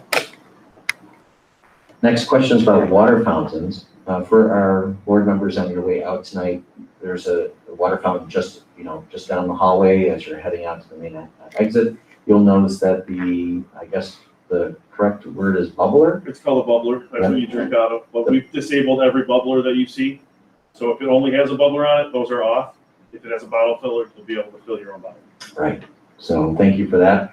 And it's my understanding you've also been able to add a few more water bottle filling stations. So we've been on a schedule to add the bottle fillers throughout as the budget allows. We've been doing that.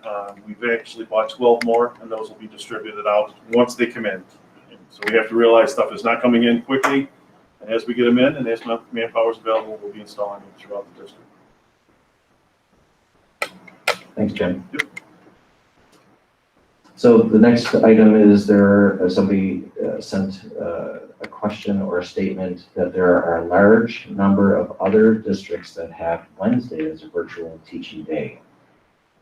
We were under the impression that this was supposed to be the case in Grand Island and not office hours, which now we understand it may be now. Yes. Can a guideline be provided to parents, teachers, and board members on what the expectations are for the day for both students and teachers? So I guess we're talking about Wednesday. This also goes on to say, in conversations with members of other districts, they have plans for this day that's clearly laid out. They have mandated K-5 must be virtually teaching for an hour, even if students are not available. And it's recorded so it can be accessed later. Okay. This is scheduled and provided every Wednesday, accompanied by an assignment. If necessary, grades 6 to 12 have teachers doing 30-minute live increments, and so on. So today I announced that on Wednesday, our children, whether they're hybrid virtual or 100% virtual, will, from grades 6 through 12, will follow their schedule and be synchronously attached to their schedule and to their teacher. Now the class, the length of time is shorter. It's not 40 minutes, but it'll be 20 minutes. And every child will have the opportunity to be with their teacher in that synchronous setting. At the elementary level, it's not as much time. At Sidway, it'll be 45 minutes in the morning and 45 minutes in the afternoon. And at Youth and Kagamine, it's 50 minutes in the morning, 50 minutes in the afternoon, focused for all those on ELA and math. Brian, can you explain why it would be 55? Would it make more sense, and I don't know the answer to this, to have those periods of time where the kids have to be synchronous to be more contained, so parents wouldn't have to have the child available, I'm making this up, at 10 o'clock and then at 2, or 10 o'clock at 1 and 1. Are you talking about the elementary students? Yes, correct. So just to repeat, Glenn, I didn't quite catch the whole thing.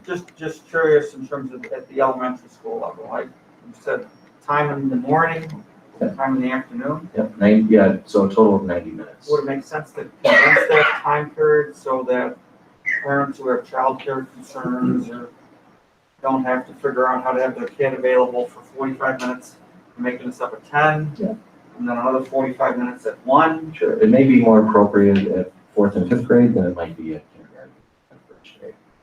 So yeah, we'll look at that.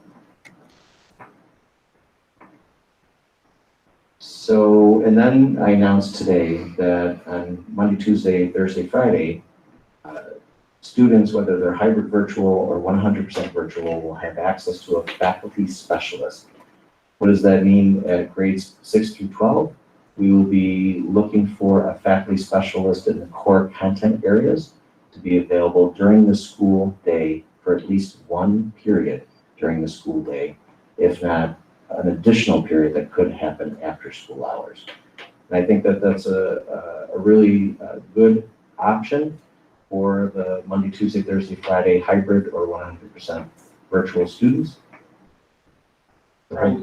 Is there a ratio of students that we know right now to that faculty specialist, or? No, well, so right now we're looking at identifying 2 English, 2 math specialists, 2 science, and 2 social studies at the high school level. So that way then, because half of the students are home technically, in a hybrid, that there would be a plan, and I don't have the exact specifics, maybe by alphabet, that person has access to a specialist for support. So obviously the person that we choose has to have a great understanding of algebra, algebra 2, geometry, and so forth, right? So that person needs to be flexible in what they offer. And there's no reason why somebody taking an advanced placement class also might have questions and needs with respect to pre-calc or calculus or anything like that, advanced statistics. So we really are going to be looking for specialists who can answer those very challenging questions that children have when they're home, hybrid, or 100%. Brian, I have another question. So some of the eighth graders are taking the regions classes. Will they be meeting with a high school specialist or? The middle school, did you say? Yeah, so Yeah. some of the eighth graders take regions, Sure. science and math. So will they be meeting with the middle school specialist or the high school specialist for math? Sure. So when they're hybrid virtual or 100% virtual, right, they will have access to a faculty specialist. It may not be the earth science teacher, because that earth science teacher may be teaching earth science, right? So it's really going to have to align with, any of those teachers have to be certified, right, to be able to provide that support.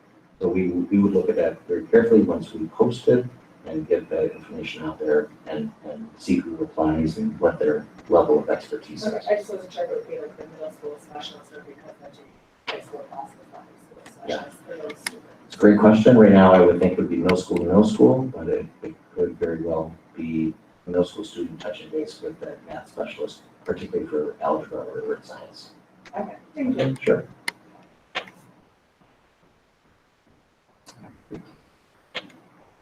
So this question was about the A group and the B group, and that, let's see, it says, our understanding is that while Group A is in school, Group B is expected to be learning the same curriculum and vice versa.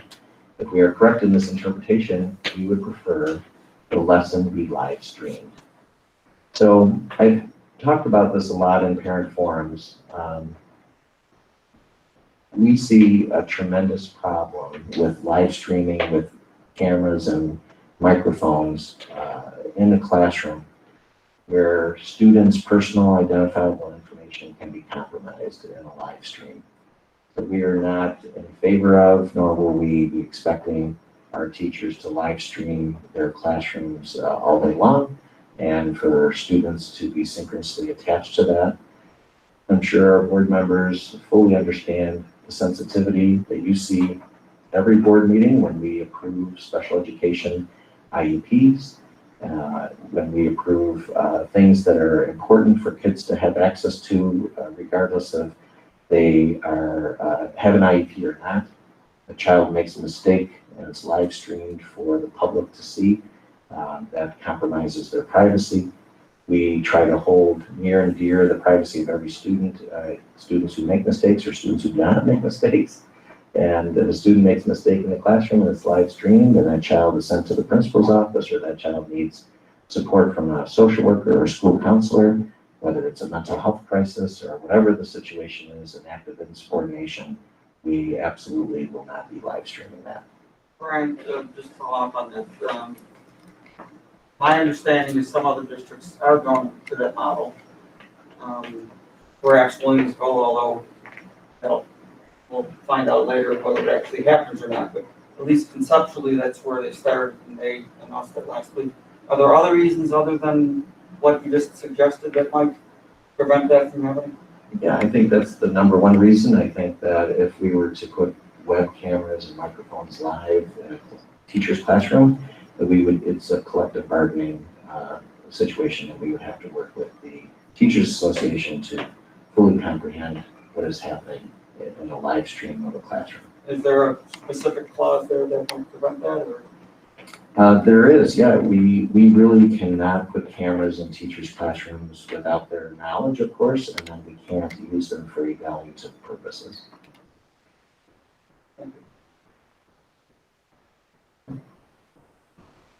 So again, the number one reason is the student's privacy. Well, I appreciate that. I know what other districts are going in a different direction. Yeah, what other districts besides Williamsville are you aware of? There's at least one other, and I'm not quite sure. Yeah, I'm not aware of it, but If you, yeah, if you do and you want to send it to me, Yeah, it'd be interesting.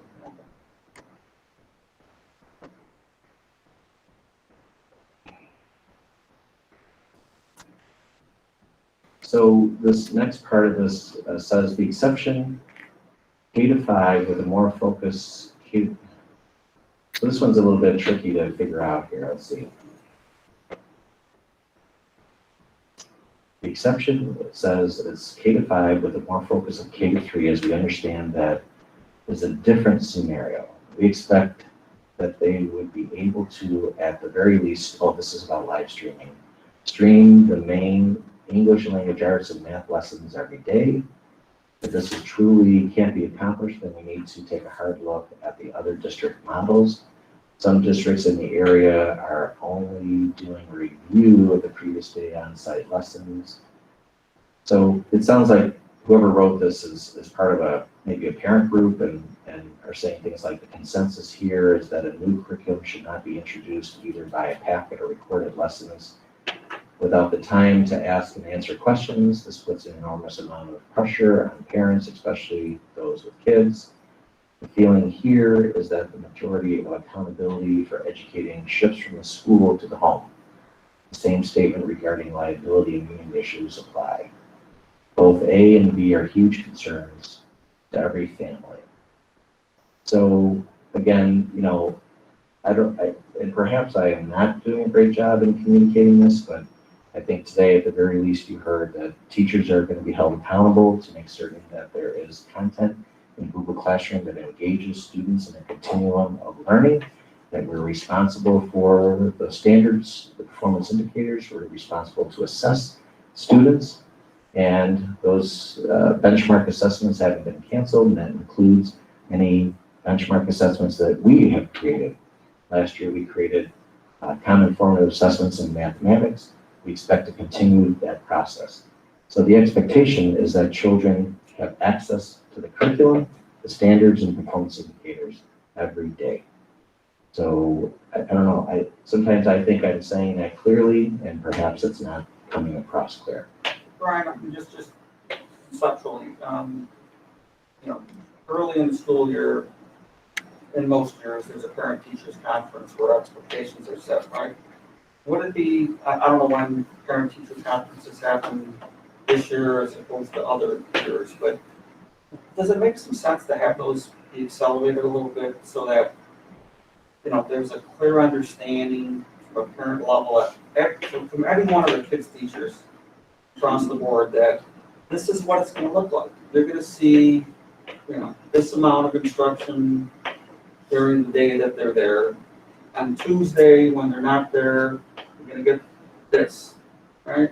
And so the parents know that ahead of time. And I understand that we need to be flexible and that every grade level, that every teacher might have a different format. But if that's communicated on a class-by-class basis, right? Doesn't it go a long way so that everybody knows the expectation that you're going to get on Tuesday, if your kid's not there, you're going to get an assignment by, I don't care what the time is, 10, 1, you know, whatever it is, but you're going to get that. So the parent knows, the kid knows, and they look at that, right? And it's, and you know, I'm not.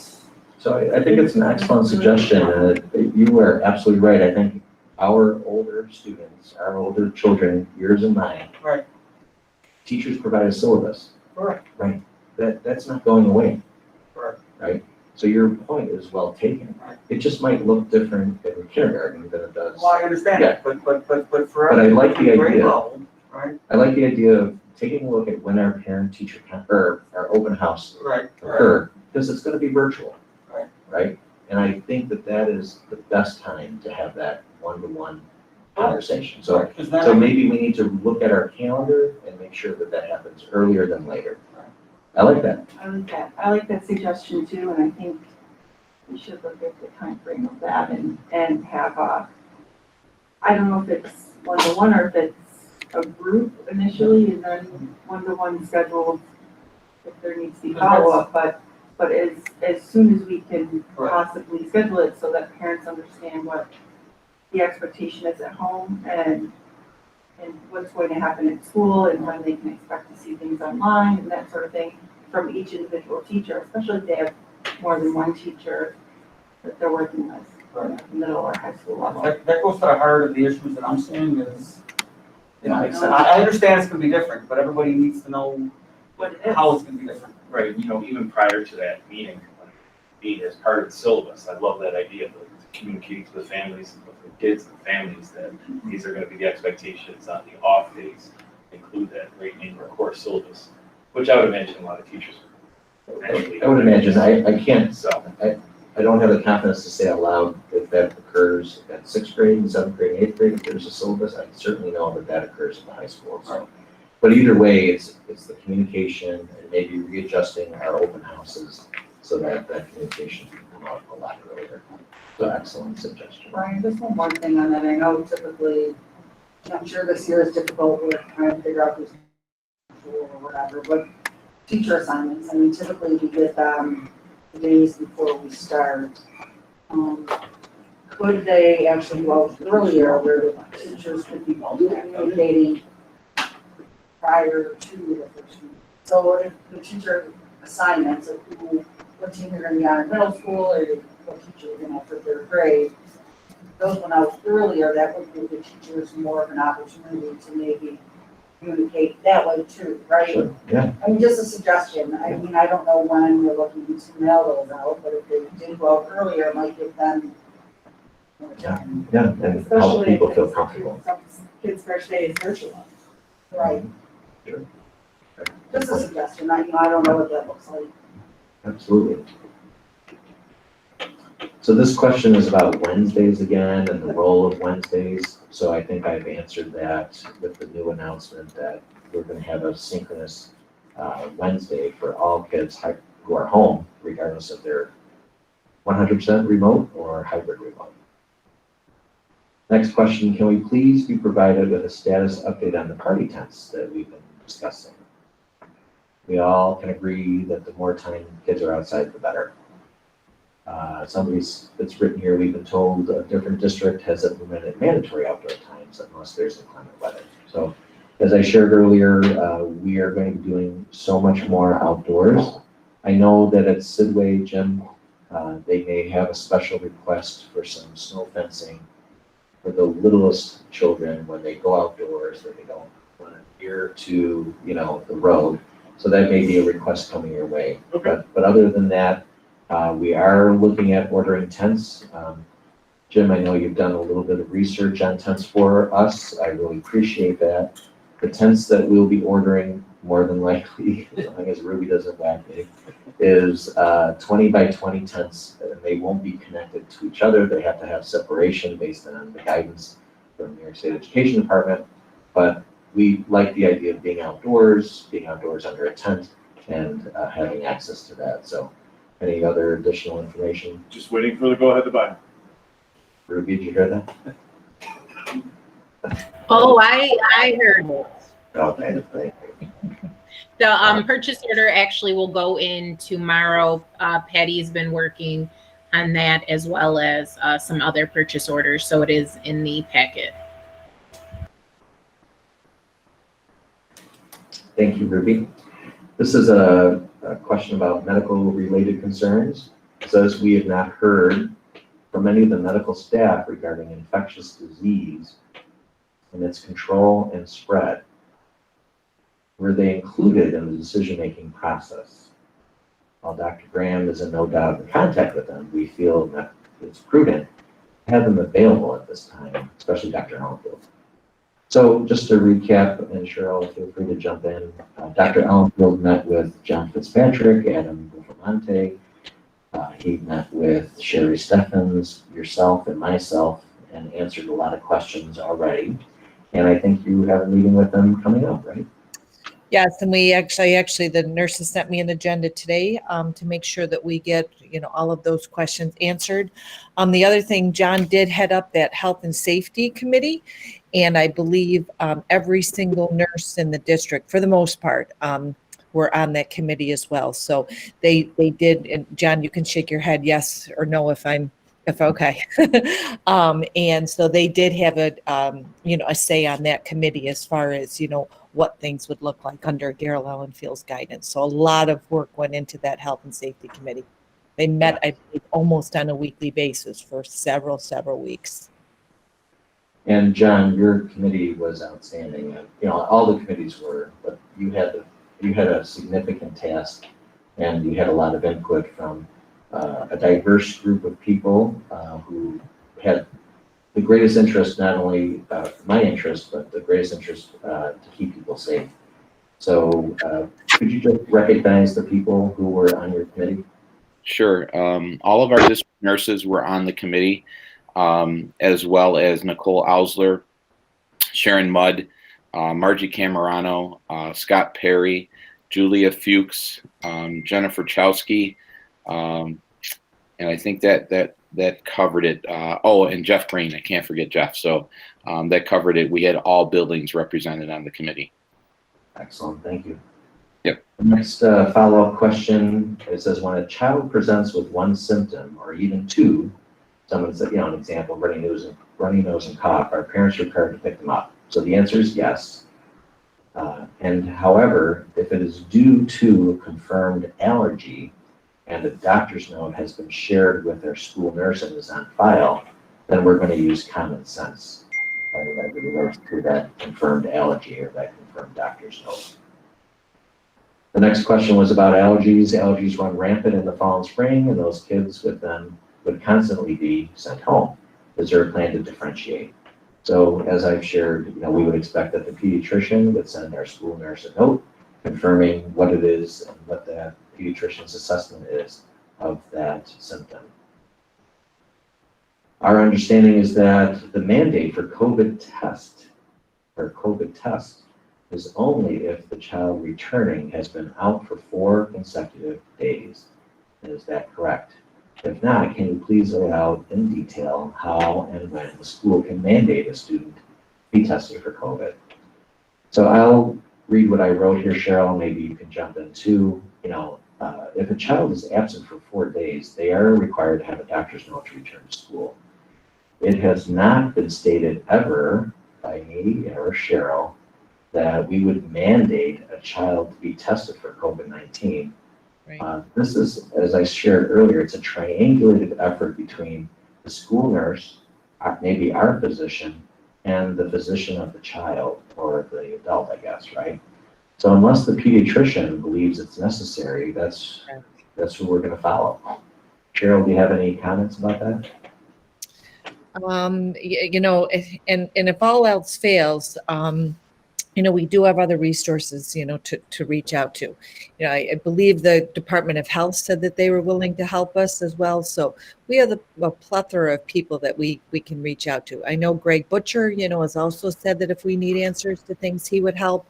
So it wouldn't just be the nurse or the principal making that decision. You know, as Dr. Graham said, it would be myself. I would consult with Dr. Ellenfield. If we still had questions, you know, we definitely would reach out to the Department of Health. We need to make sure, number one, at all times, that our faculty, staff, and our kids are safe. And whatever information we need to glean to make that happen is what we would do. Thanks, Cheryl. Another follow-up question about COVID symptoms. Our understanding is that we keep our student home with just one COVID symptom. Is this the policy? Yes, keep your child home when they're sick. And we ask that our staff stay home when they're sick as well. And that was actually guidance that was given to us by Dr. Ellenfield as well. Okay. Thank you. If a student, If a student is out because they are sick, can they log into Google Classroom and get the virtual remote for that day? Absolutely. If a sibling becomes ill and has symptoms, is the expectation the other siblings with the symptoms are to stay home? And the answer is no. Of course, if a sibling is COVID-19 positive, the siblings would be quarantined. So aside from that, a child who is not symptomatic can come to school. If a student does test positive, who has to test negative, aside from the student, in order for them to return? The parents and children must follow the recommendations of the Erie County Department of Health as it relates to quarantine and isolation and returning to normal activities. Cheryl, did I capture that correctly? Yeah, they will actually mandate it. They will actually, do that contract tracing. They'll actually call the family, they'll ask questions, and they will actually mandate, what exact date that they can actually stop quarantining and or isolation in their home. Usually that is followed up by an email to that family actually mandating that order. The other thing that order does go out to is it does go out to the sheriff's department, because if there was ever an emergency in that household and a 911 call came through, they would need to be COVID prepared to deal with that household. So there are some pretty strict guidelines that if somebody in the household is positive, that the Erie County Department of Health puts on that entire family. And they're very specific with the guidelines and very specific with the dates. Very much. Next question is, what is the plan for AIS services? AIS services will continue in hybrid or 100% remote to the greatest extent possible, and of course in person. Grading, is there a standard for grading? So I've repeated this response a few times. Is there a standard for grading? Assessing for student learning has not changed. The same standards are used that we had pre-COVID. So I don't know if that is helpful or not, but children will be assessed in their learning just like they were if they're in person or pre-COVID. Will the student be graded as they would if they were operating under a normal school week? And then somebody said, or is there a curve, or, for lack of a better word, and just my response is the same, that we're assessing student learning, that really hasn't changed, and the same standards apply to measuring student learning. Okay. Will there be a grace period if homework is not completed on time due to questions that were unable to be answered on a remote day? So there's been a debate forever if homework should ever be graded, pre-COVID or during COVID. I know we have some teachers on the board who could probably speak to this themselves. I think we just need to be real here as a Board of Education and as a group of educators. If I assign homework to my son, Sean Graham, and he's doing everything at home, there has never been a guarantee that Sean is demonstrating his independent learning by himself without my wife helping, without myself helping, without the wonderful photo math app that you take a picture of a math problem and it tells you the answer, or Googling the answers, or copying the homework on the bus on the way into school, or so on and so forth. One person per seat on the bus makes it more challenging. So if there's an assignment in Google Classroom that a child is expected to complete, they're expected to complete it. So if the child is struggling and it's an assignment, they have access to either a faculty specialist or their teacher the next day if they're hybrid. So the 100% remote children also have access to a faculty specialist every day. So I would say, to the greatest extent possible, all of our principals and teachers should always have some type of communication at some point about how do we measure independentness when students are home. Okay. So with respect to our 100% remote kids, I think that does pose a bit of a challenge. And we're going to have to put our heads together as a school community to say, how do we provide this child with a test, and that test can be completed and demonstrate that it's truly that child's independent measure of their learning and not some other mechanism. So, do I have the best answer today for you with respect to 100% remote and assessing their learning? I would say it's something that we're going to have continuous conversation about, because we might have to send a substitute teacher to the library to meet up with a 100% full remote student to take a test or a unit assessment, because then it can be proctored and so on and so forth. So it's kind of it's an excellent question, but for the most part, this question just talks about homework, there are a lot of problems with measuring independent student learning when they do homework pre-COVID or during COVID. So really the root of the question, I think, is when we measure their student learning with a test or a project or a unit exam, we need to have a system in place for the 100% remote kids. Before I move on, does anybody have a question? I had a question about dismissal. I wanted to circle back to that with, Sure. maybe Ms. Falachi or Mr. Kukula could answer more specifically. The question was, will dismissal look different in regards to everyone being dismissed at once and the halls being filled with students? And the response, I think, was it would depend on the individual principal and their procedures. So a follow-up question that I had to that would be specific to the elementary principals. Do you see dismissal looking any different then? Sure. I think, yep. So is there somebody who would like to respond, or we could respond at another time when you put out your procedures to the parents? Maybe Denise or Max or. I can respond. Okay. I know that for my building, I'm looking at a arrival procedure that's going to be safe as far as a drop-off zone I'm going to be creating. I'm going to do the same thing for the dismissal. I'm going to create a pickup zone so that I don't have students moving around in the parking lot while there are, of course, cars in play. It's going to be it's much more structured than we've ever had. The dismissal at the end of our day will start a little earlier, just in order to get the kids onto the bus and then get kids on into the cars in a safe manner. And the morning will be very similar. So Max, I'm expecting you'll probably have a letter that goes to families explaining arrival and dismissal procedures. Yes, it's gonna, and we have pictures and maps to help that as well. But I think the first couple of days or weeks is going to take a lot of learning the new routine. And that lengthier time for dismissal is so that you can maintain more distance between the students with not clogging up the hallways, because I think that was one of the concerns. Yes. The question that probably came from how that would work. So thank you very much. The next question about grading, thanks Max, is will the honors classes operate under the same guidelines for grading as regular classes?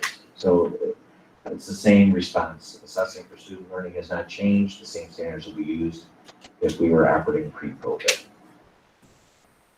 What is the district's plan for state testing and Regents classes and testing if we do not return to a normal schedule before the middle of the year and or we are virtual learning? So whoever submitted this question is using the word, the consensus is that the district should opt out and we should move forward without the state assessments, I guess.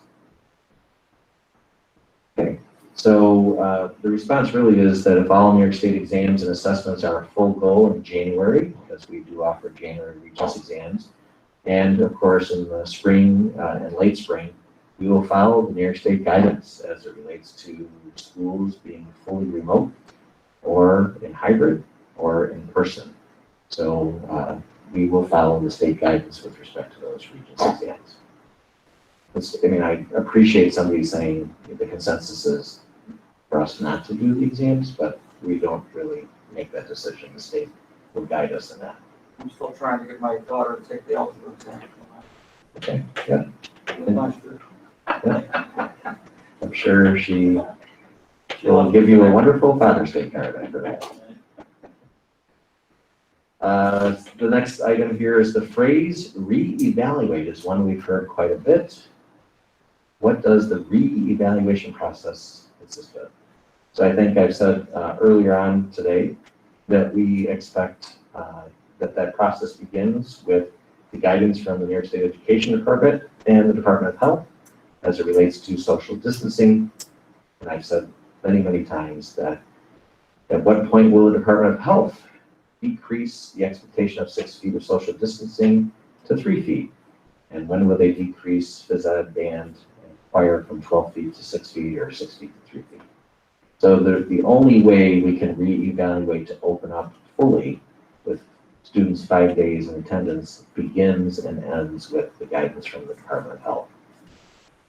And of course, I think everybody knows too, we will be paying attention to the infection rate daily, as well as if the governor could close schools, he would close it at an infection rate of 9% or above. So the next part of this, can families of students be included in the process for evaluation? So again, if the Department of Health reduces the social distancing requirement, we would put together our committees. We would put our committees back together again. Committees, of course, did include parents, students, staff, teachers, admin, board members, and community leaders.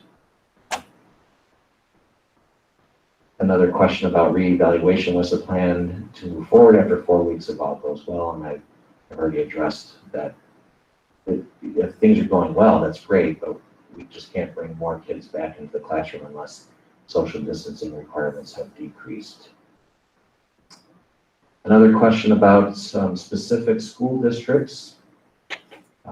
Has there been any discussion with 3 districts that are named here or their superintendents, because some of those districts are able to bring kids back to school for 5 days at the young elementary level? And of course, I want to assure the board and the community that I, of course, do speak with other superintendents. The Erie One BOCE superintendent group have met regularly since March, either 2 or 3 times a week. The districts that have been able to bring kids back for 5 days are blessed to have extra teachers and empty classrooms. I think that's very, very important.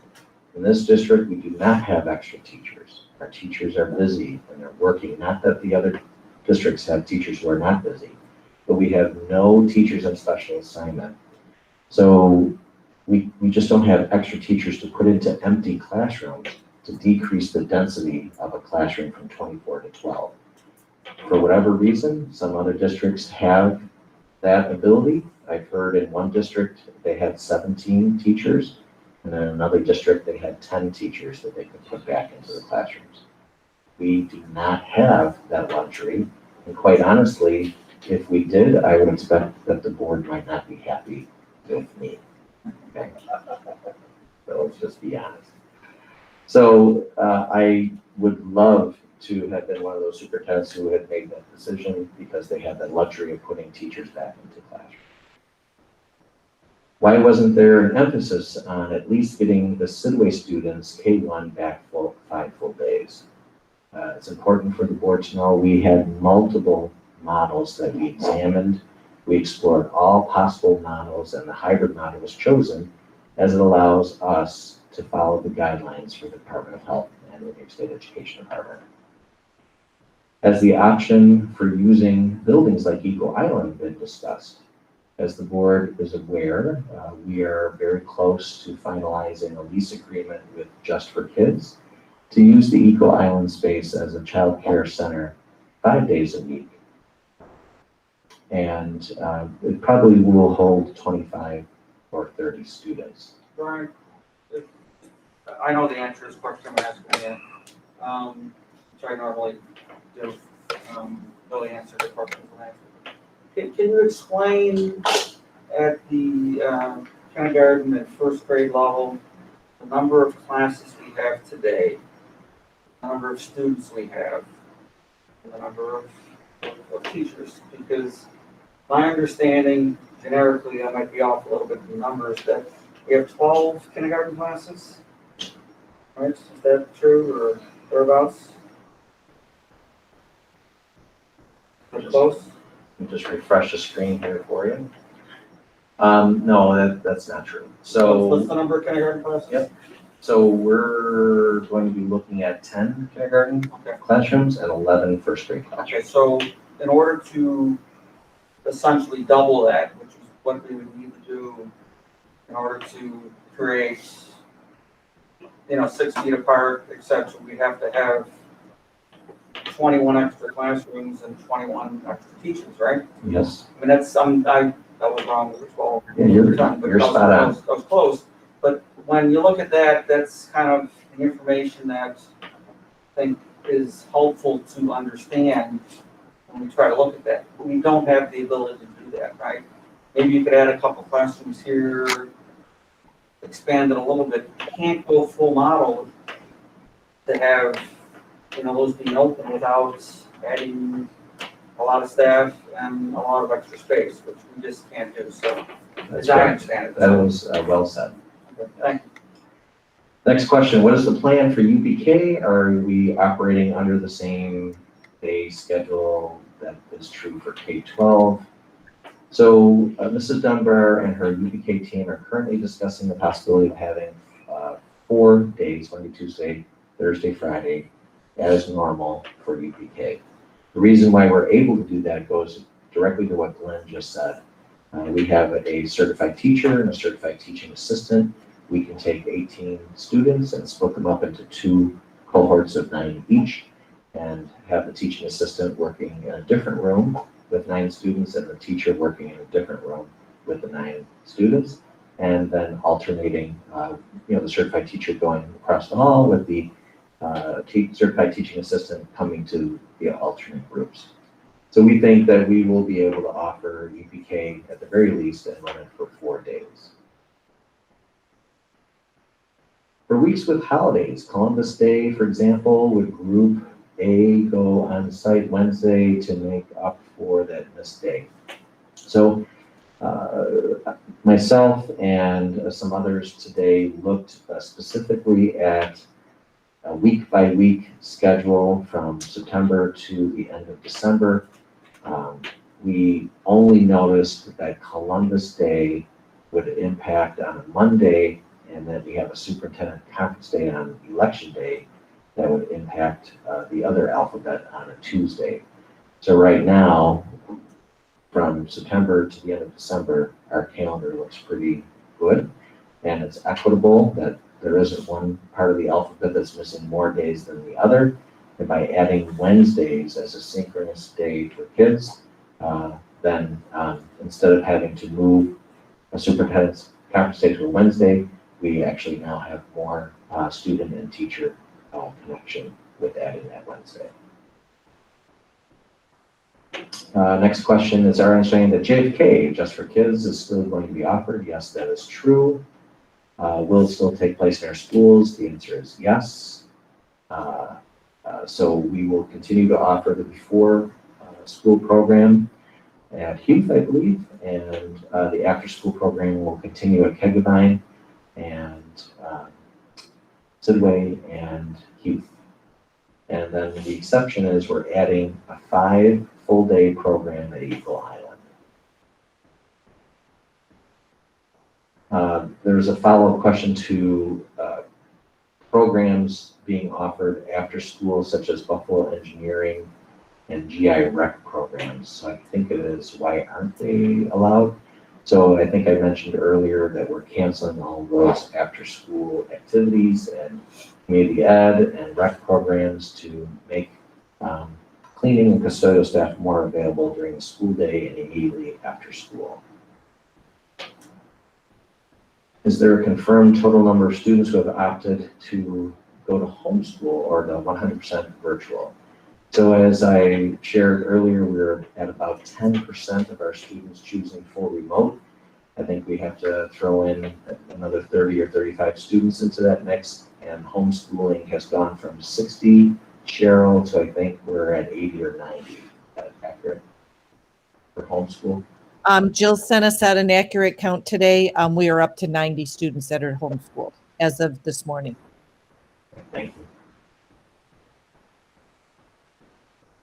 So on our district website, the Friday I posted a PDF of the information I had Friday of those who chose 100% remote. It's a draft document, so please understand that. And with Cheryl's additional information and information that was reviewed and scrubbed by our elementary principals, those numbers will change slightly. Can we please have a status update on the Sidway playground? this would be a healthy option for kids. Jim, I'm so grateful that you're here today. You've answered a lot of questions. It's my understanding that the company, Titan, will be working with us to begin building the foundation, and that after that's happening, Mrs. Dunbar will be able to schedule the rest of the community build. That's correct. They started last week.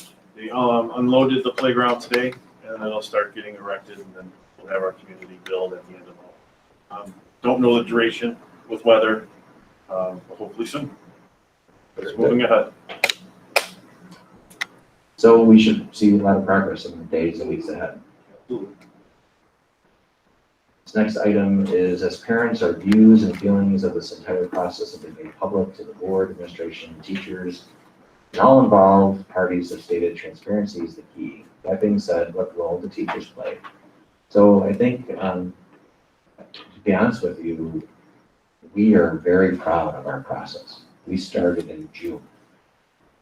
And that was a lot. You know, we had a lot to do to close out the school year. And we put together several committees that had teacher representation, SRP representation, confidential clerk representation, and administrators and supervisors. And our people did an amazing job. I cannot praise them enough. We were ahead of the game. And then in July, we had parent forums, we had student forums, and we had community leader forums. So I'm very, very proud of that. The governor put a challenge on all superintendents to host parent forums. I think that was smart. I learned a lot. Cheryl and Ruby joined me for every one. They were helpful. Cheryl did an amazing job in navigating all the questions. And I think we get better every time we listen to a concern or respond to a question, whether it's from the board or the community. And we will continue to advocate for that and get better each and every day. Were the plans voted on by the teachers? We have complete support of our plans from all bargaining units. Were the teachers represented solely by the union? As I mentioned earlier, teachers were actively involved in all of our reopening committees. And we have complete support from our collective bargaining units. Why is 100% virtual an option but not 100% in school? So this goes on to say that Cuomo granted permission for schools to open back up. Most private schools in all of Western New York are going back full-time with no masks. So I'm sure the board understands that I'm not going to speak on how private schools are functioning and operating under the guidelines. I wish all of them well as they follow these guidelines. I'm very confident that we're following them the way we should be. I'm sure the board knows, I've mentioned Sean's name many times tonight, that not only am I a superintendent, but I'm a dad. And, you know, your concerns about your children and the access and opportunity they have to follow the curriculum and continuously learn are the same that I have for my son. So I am very proud of the work we're doing. Could I do a better job in communicating? Perhaps. I hope tonight has been helpful. I would absolutely love it if we were 5 days full. And I know Sean would love it too. And I know my wife Donna would love Sean to be here as well. All parents. Absolutely. I mean, my son is supposed to be one of the captains of the varsity soccer team this year. He's a junior like Sophia. It's one of the most challenging years for students in school. And I can't stress that enough that I want him here. So, you know, if a community member is wondering why we can't be 100% in school, I think I've addressed that many times with our requirements to follow the Department of Health. And I would love it if they would reevaluate their metric system. Another question, if parents are comfortable sending their child full-time, could they sign a waiver? My response is thank you for the waiver idea. At this time, we will follow the guidance from the New York State Department of Health and New York State Education Department, so we will not be having people sign waivers. If not full-time, what about 1 week, meaning A through L comes 4 days in a week, and then the next group, M through Z, comes the next week. I have to tell you that we looked at that. We looked at lots of options with respect to the hybrid model. There might have been 7 or 8 hybrid options. They were all discussed, they were all debated, and we settled on the model that we settled on. So I do have a concluding statement, but this is a time for board members to ask any additional questions that you might have before I try to wrap this up. Do you have a plan for the free reduced lunch on the hybrid days for students to be able to have access to that or receive those? Yeah, we absolutely do. And Ruby, the question is about children with free and reduced needs and their access to food. I would say I'll start and then maybe Ruby can jump in. Pat Smith has done an unbelievable job with the SRP food service staff that have supported children from March until just last week, Friday. I cannot provide enough recognition for our SRPs who have done this really tremendous job. So with that said, yes, we are looking at having children, or using our survey model again, split by the alphabet. So for example, A through L will be able to sign up for food and nutrition services through our department.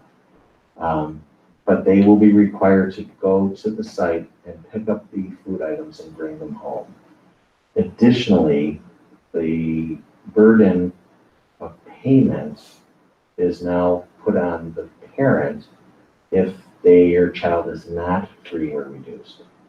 So in my situation, if Sean was home and I signed up to get a lunch for him when he's home, I would pay for that lunch and bring it to him. I would pick it up, pay for it, and bring it to him. So we would encourage people to use my school bucks for that, of course. So there's less transaction of money and so forth. But Sean would have access to food if my wife or I signed up to go pick up food on the days he's home. And that's true for 100% remote or hybrid remote kids. And then for any child who is free or reduced, the same is true. As long as they can pick up the food and bring it home, it'll be free for those kids. So each site, I think, Ruby, and this is where you can clarify, the basis and foundation of our plan was that parents could go to their child's site to pick up the food and bring it home every day, not just 2 days a week. So Ruby, if you could just clarify that, great. Yes, the way we are building the initial rollout is daily. I had a meeting, well, it feels like forever ago, but it was probably last week with Pat Smith, and the cook managers all came in and we sat down. We were there probably a good 2 hours, just kind of navigating through what this would look like, what works per building, how can we make it work, is additional assistance needed, and making sure everyone understood that every day, not just Wednesday, but every single day, all children need to have access to meals, and how that looked with the push-out model that Dr. Graham had mentioned with A through L and M through Z, and signing up for that. So, logistics will be a little interesting on the onset, just, making sure people actually sign up and come and pick up. But we're doing everything we can to not only follow the guidelines, but just make sure kids have access to food. That way, it's one less thing that parents are concerned about in this hybrid model as we move forward. Thank you. As a sidebar, did you know that they fix our school books now? Yeah. So Ruby, I know that there was from for lack of a better word, a glitch that caused panic in the community. And my account was also impacted. So Ruby, could you give an update on that, please? Yes. So there are a couple of things that happened, and we are still working through some of the logistics, but I think everything will be cleared up. One, the rollover from one school year to another school year did not bring the account balance over. So that has been corrected. So we do apologize for that confusion, and I am grateful for the people that reached out and just brought it to our attention that something was wrong in the system. So we were able to do that relatively quickly to correct that. The other component is parents that had it set up for auto replenish. So if your account went below $5 and you have it set up to auto replenish, your account got auto replenish, or multiple accounts. So on top of the fact that parents were wondering what happened to the balance, we did have a nice chunk of parents who are on auto replenish. So we are actually working with the company to now push those funds back to the parents, whether it's your bank account or your credit card. We're working with the company so those can be reversed. Once it has been finalized on how that works, the money will go back. It will either be the company will issue it back, or the district will have to work internally to push those funds back. But once that is known, we will send something out so all parents are aware of what is occurring. I just want to make sure I have all of the details before we start sending emails out about it. Thanks, Ruby. Not a problem. Well, Brian, before you have the final word here, this isn't anything I haven't said before, but since the guidance came out from the governor, it was evident to me and others that going open completely was not going to happen. And so we've been looking at the hybrid model for quite a while. And I think it's very important, personally, that we keep a hybrid model as opposed to going a full virtual model. And I appreciate all the efforts that you and everybody else have taken to ensure we stay in that model. I think that generally, in listening to a lot of comments from community members, I think that they want to stay at least in the hybrid model. As I articulated earlier, my biggest thing I'm hearing is to ensure that when the kids are not there, they're getting the education they need on the days they're not there. And I think parents need to understand what the expectations are going to be. And it's going to be flexible. I understand that. It's going to be different per class. Right? But I think that as long as that is defined and parents understand that, I think we're going to have a lot of buy-in, and I think it's the best thing for the students and for the district. So I hope that we can continue to communicate that, either on a district-wide basis or a teacher-wide basis or a class-wide basis, whatever it is. And if we do that, we're going to be much better than many other districts. So whatever we can do to make that happen, I would encourage you to work in those endeavors. Thank you.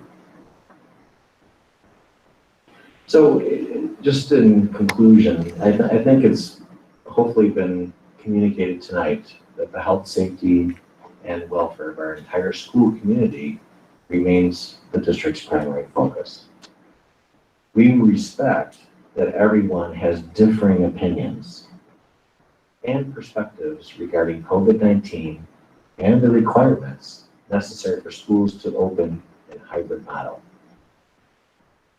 I think, Glenn, you just said it really well. Our district must follow the guidance, the mandates, and the precautions established by the governor and the New York State Department of Health and the Education Department. It should be recognized that our district will take every precaution and action possible to prevent the potential spread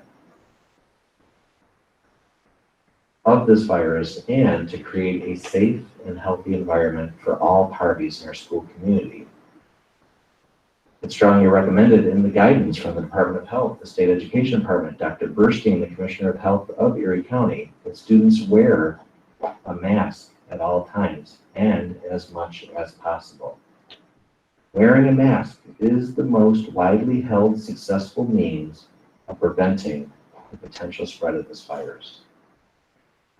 So I want to thank the board for asking these questions tonight and sharing them with me from constituents and community members. I think that we'll continue to build our partnership. I know that I can grow and become better in the way I communicate, and hopefully tonight was helpful to people who are watching online or who will watch this recorded video as well. Thank you very much. Thank you.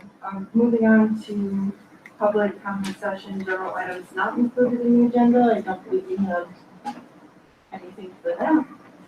And so that brings us to committee of the whole items and information for the roundtable, beginning with Glenn.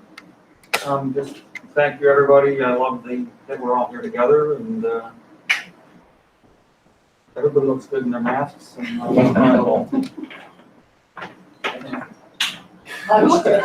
glad you're not supposed to touch it. Jay? Yes, again, I echo Glenn. Thank you, Dr. Graham and administrators for taking the time to answer all the additional questions from the board. I know it's a late meeting, but I think it was very valuable time, and we really appreciate you taking it with us.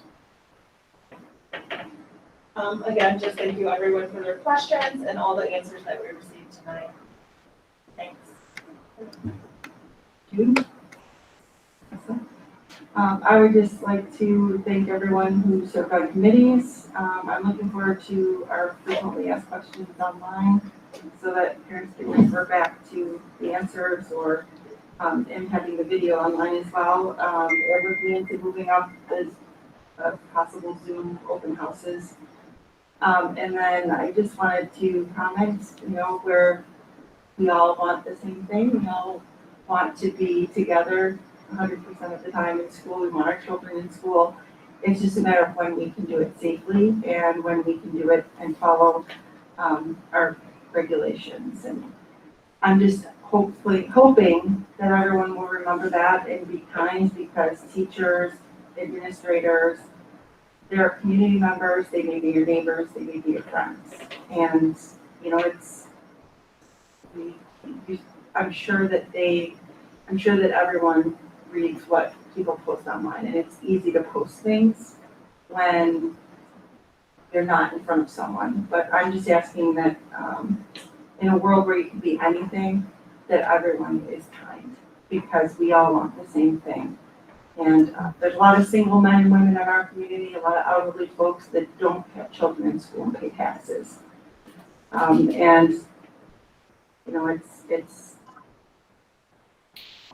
This has been a difficult situation and unprecedented time.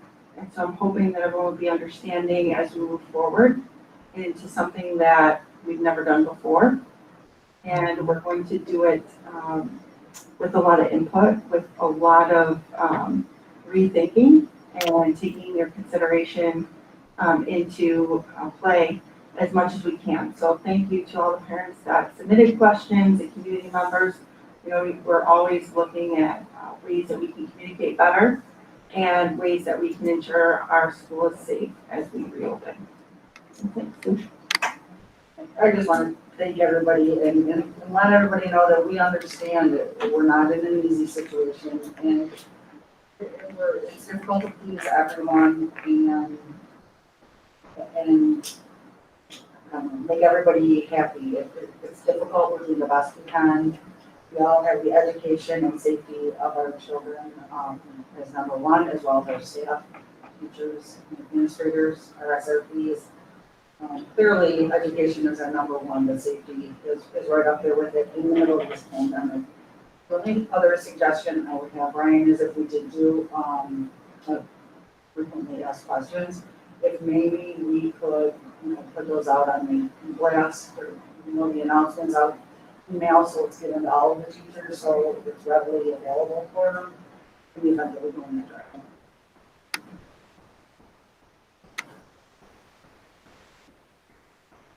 Dr. Graham. Oh, yeah, thank you.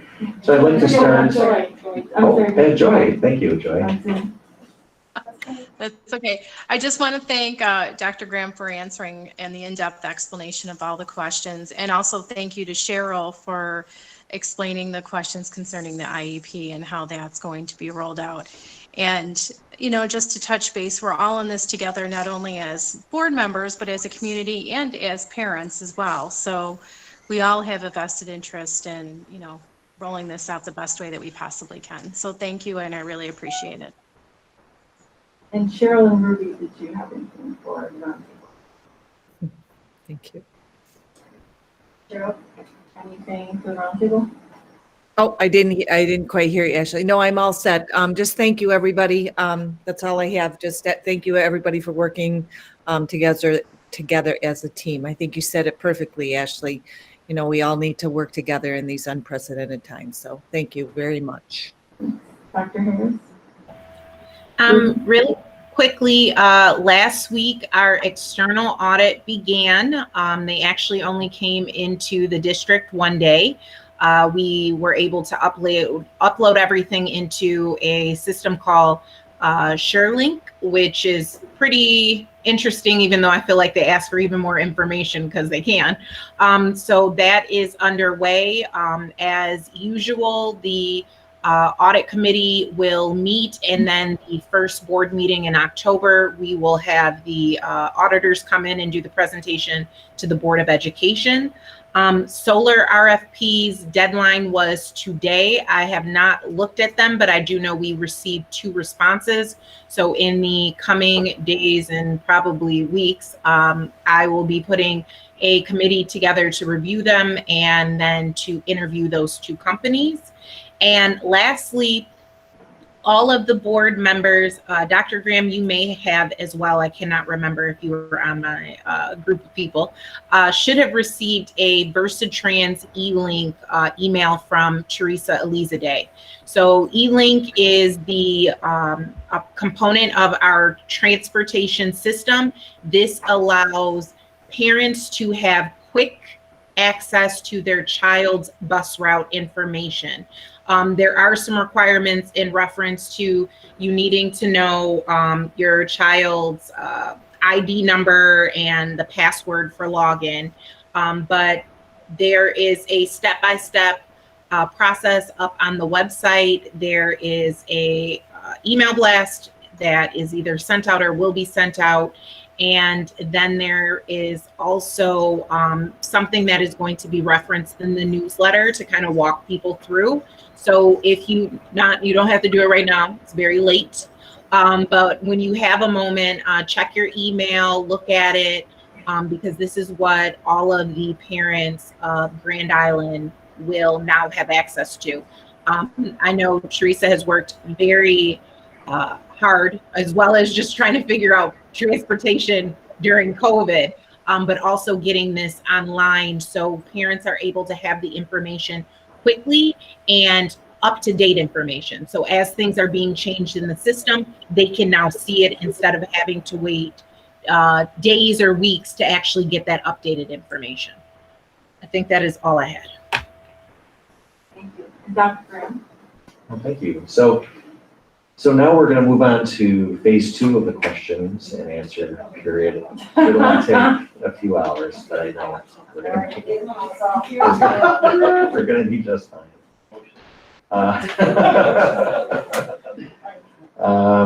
So I think there was a little bit of a dust up today, and I just want to, make mention of this. And I sent out a notice to all of our community, but today around 6:30 I was informed, and I learned that a retired teacher placed a disturbing message on a front lawn.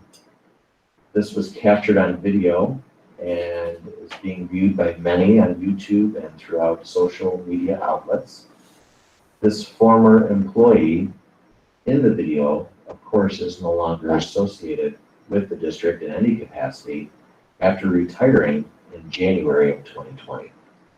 The district, of course, does not endorse or support that message, And instead, the district, of course, encourages respectful and constructive dialogue on issues, current events, and so forth. I just wanted to add that. And I think there's a couple more things just to share. These plastic dividers are exactly what students will see in their classrooms. Our custodial staff did a magnificent job setting this up. I will say that when the student sits at a desk, this plastic portion will come out further toward the shoulder. So that may be one difference that you'll see in the classroom. But as this piece is extended, and I look toward Ashley, then I'm talking into a piece of plastic. And when I look toward Jude, her piece of plastic is the barrier that exists. So we're very proud of the fact that we found a company that we can work reasonably with. Jim, you and your staff, I give you high regard because there's now, now that the stuff is arriving, your team will have to remove the film and establish the magnets or the Velcro on all of the student spaces. But ultimately, I think this is going to promote, a healthy and safe environment for kids. So I thank you for the work you're going to be doing in this. And Mark and Robin, tonight was a long night. Mark, you figured out how to make this happen. And I might need you to educate me just a tad on how you did this, but you did a fantastic job. So Thank you. Thank you. Mark, can I ask a question? When will this be posted about, for public availability? Hopefully by tomorrow afternoon. Okay, thank you. It's such a long meeting, it's gonna take a while to process. Yeah, that's, Yeah. that, I don't need an exact answer, but Yep. about is good. Nobody will see that until after you post it, so it doesn't matter. That's all, thank you. Okay, a few dates to remember. September 7th is Labor Day, no school. September 8th is a Tuesday. It's our next Board of Education meeting. September 28th, special Board of Education meeting work session. October 13th is our first board meeting at a school. We have a board meeting at Charlotte Sidway Elementary, and that's also on a Tuesday. So, if I could have a motion to adjourn the regular board meeting at 11:01 p.m. I'll motion. And a second? I'll second. All in favor? Aye. Aye. Opposed? Any abstentions? Motion carried 6-0. Thank you, everyone. Good night. Good night. Good night. Good night. That was it.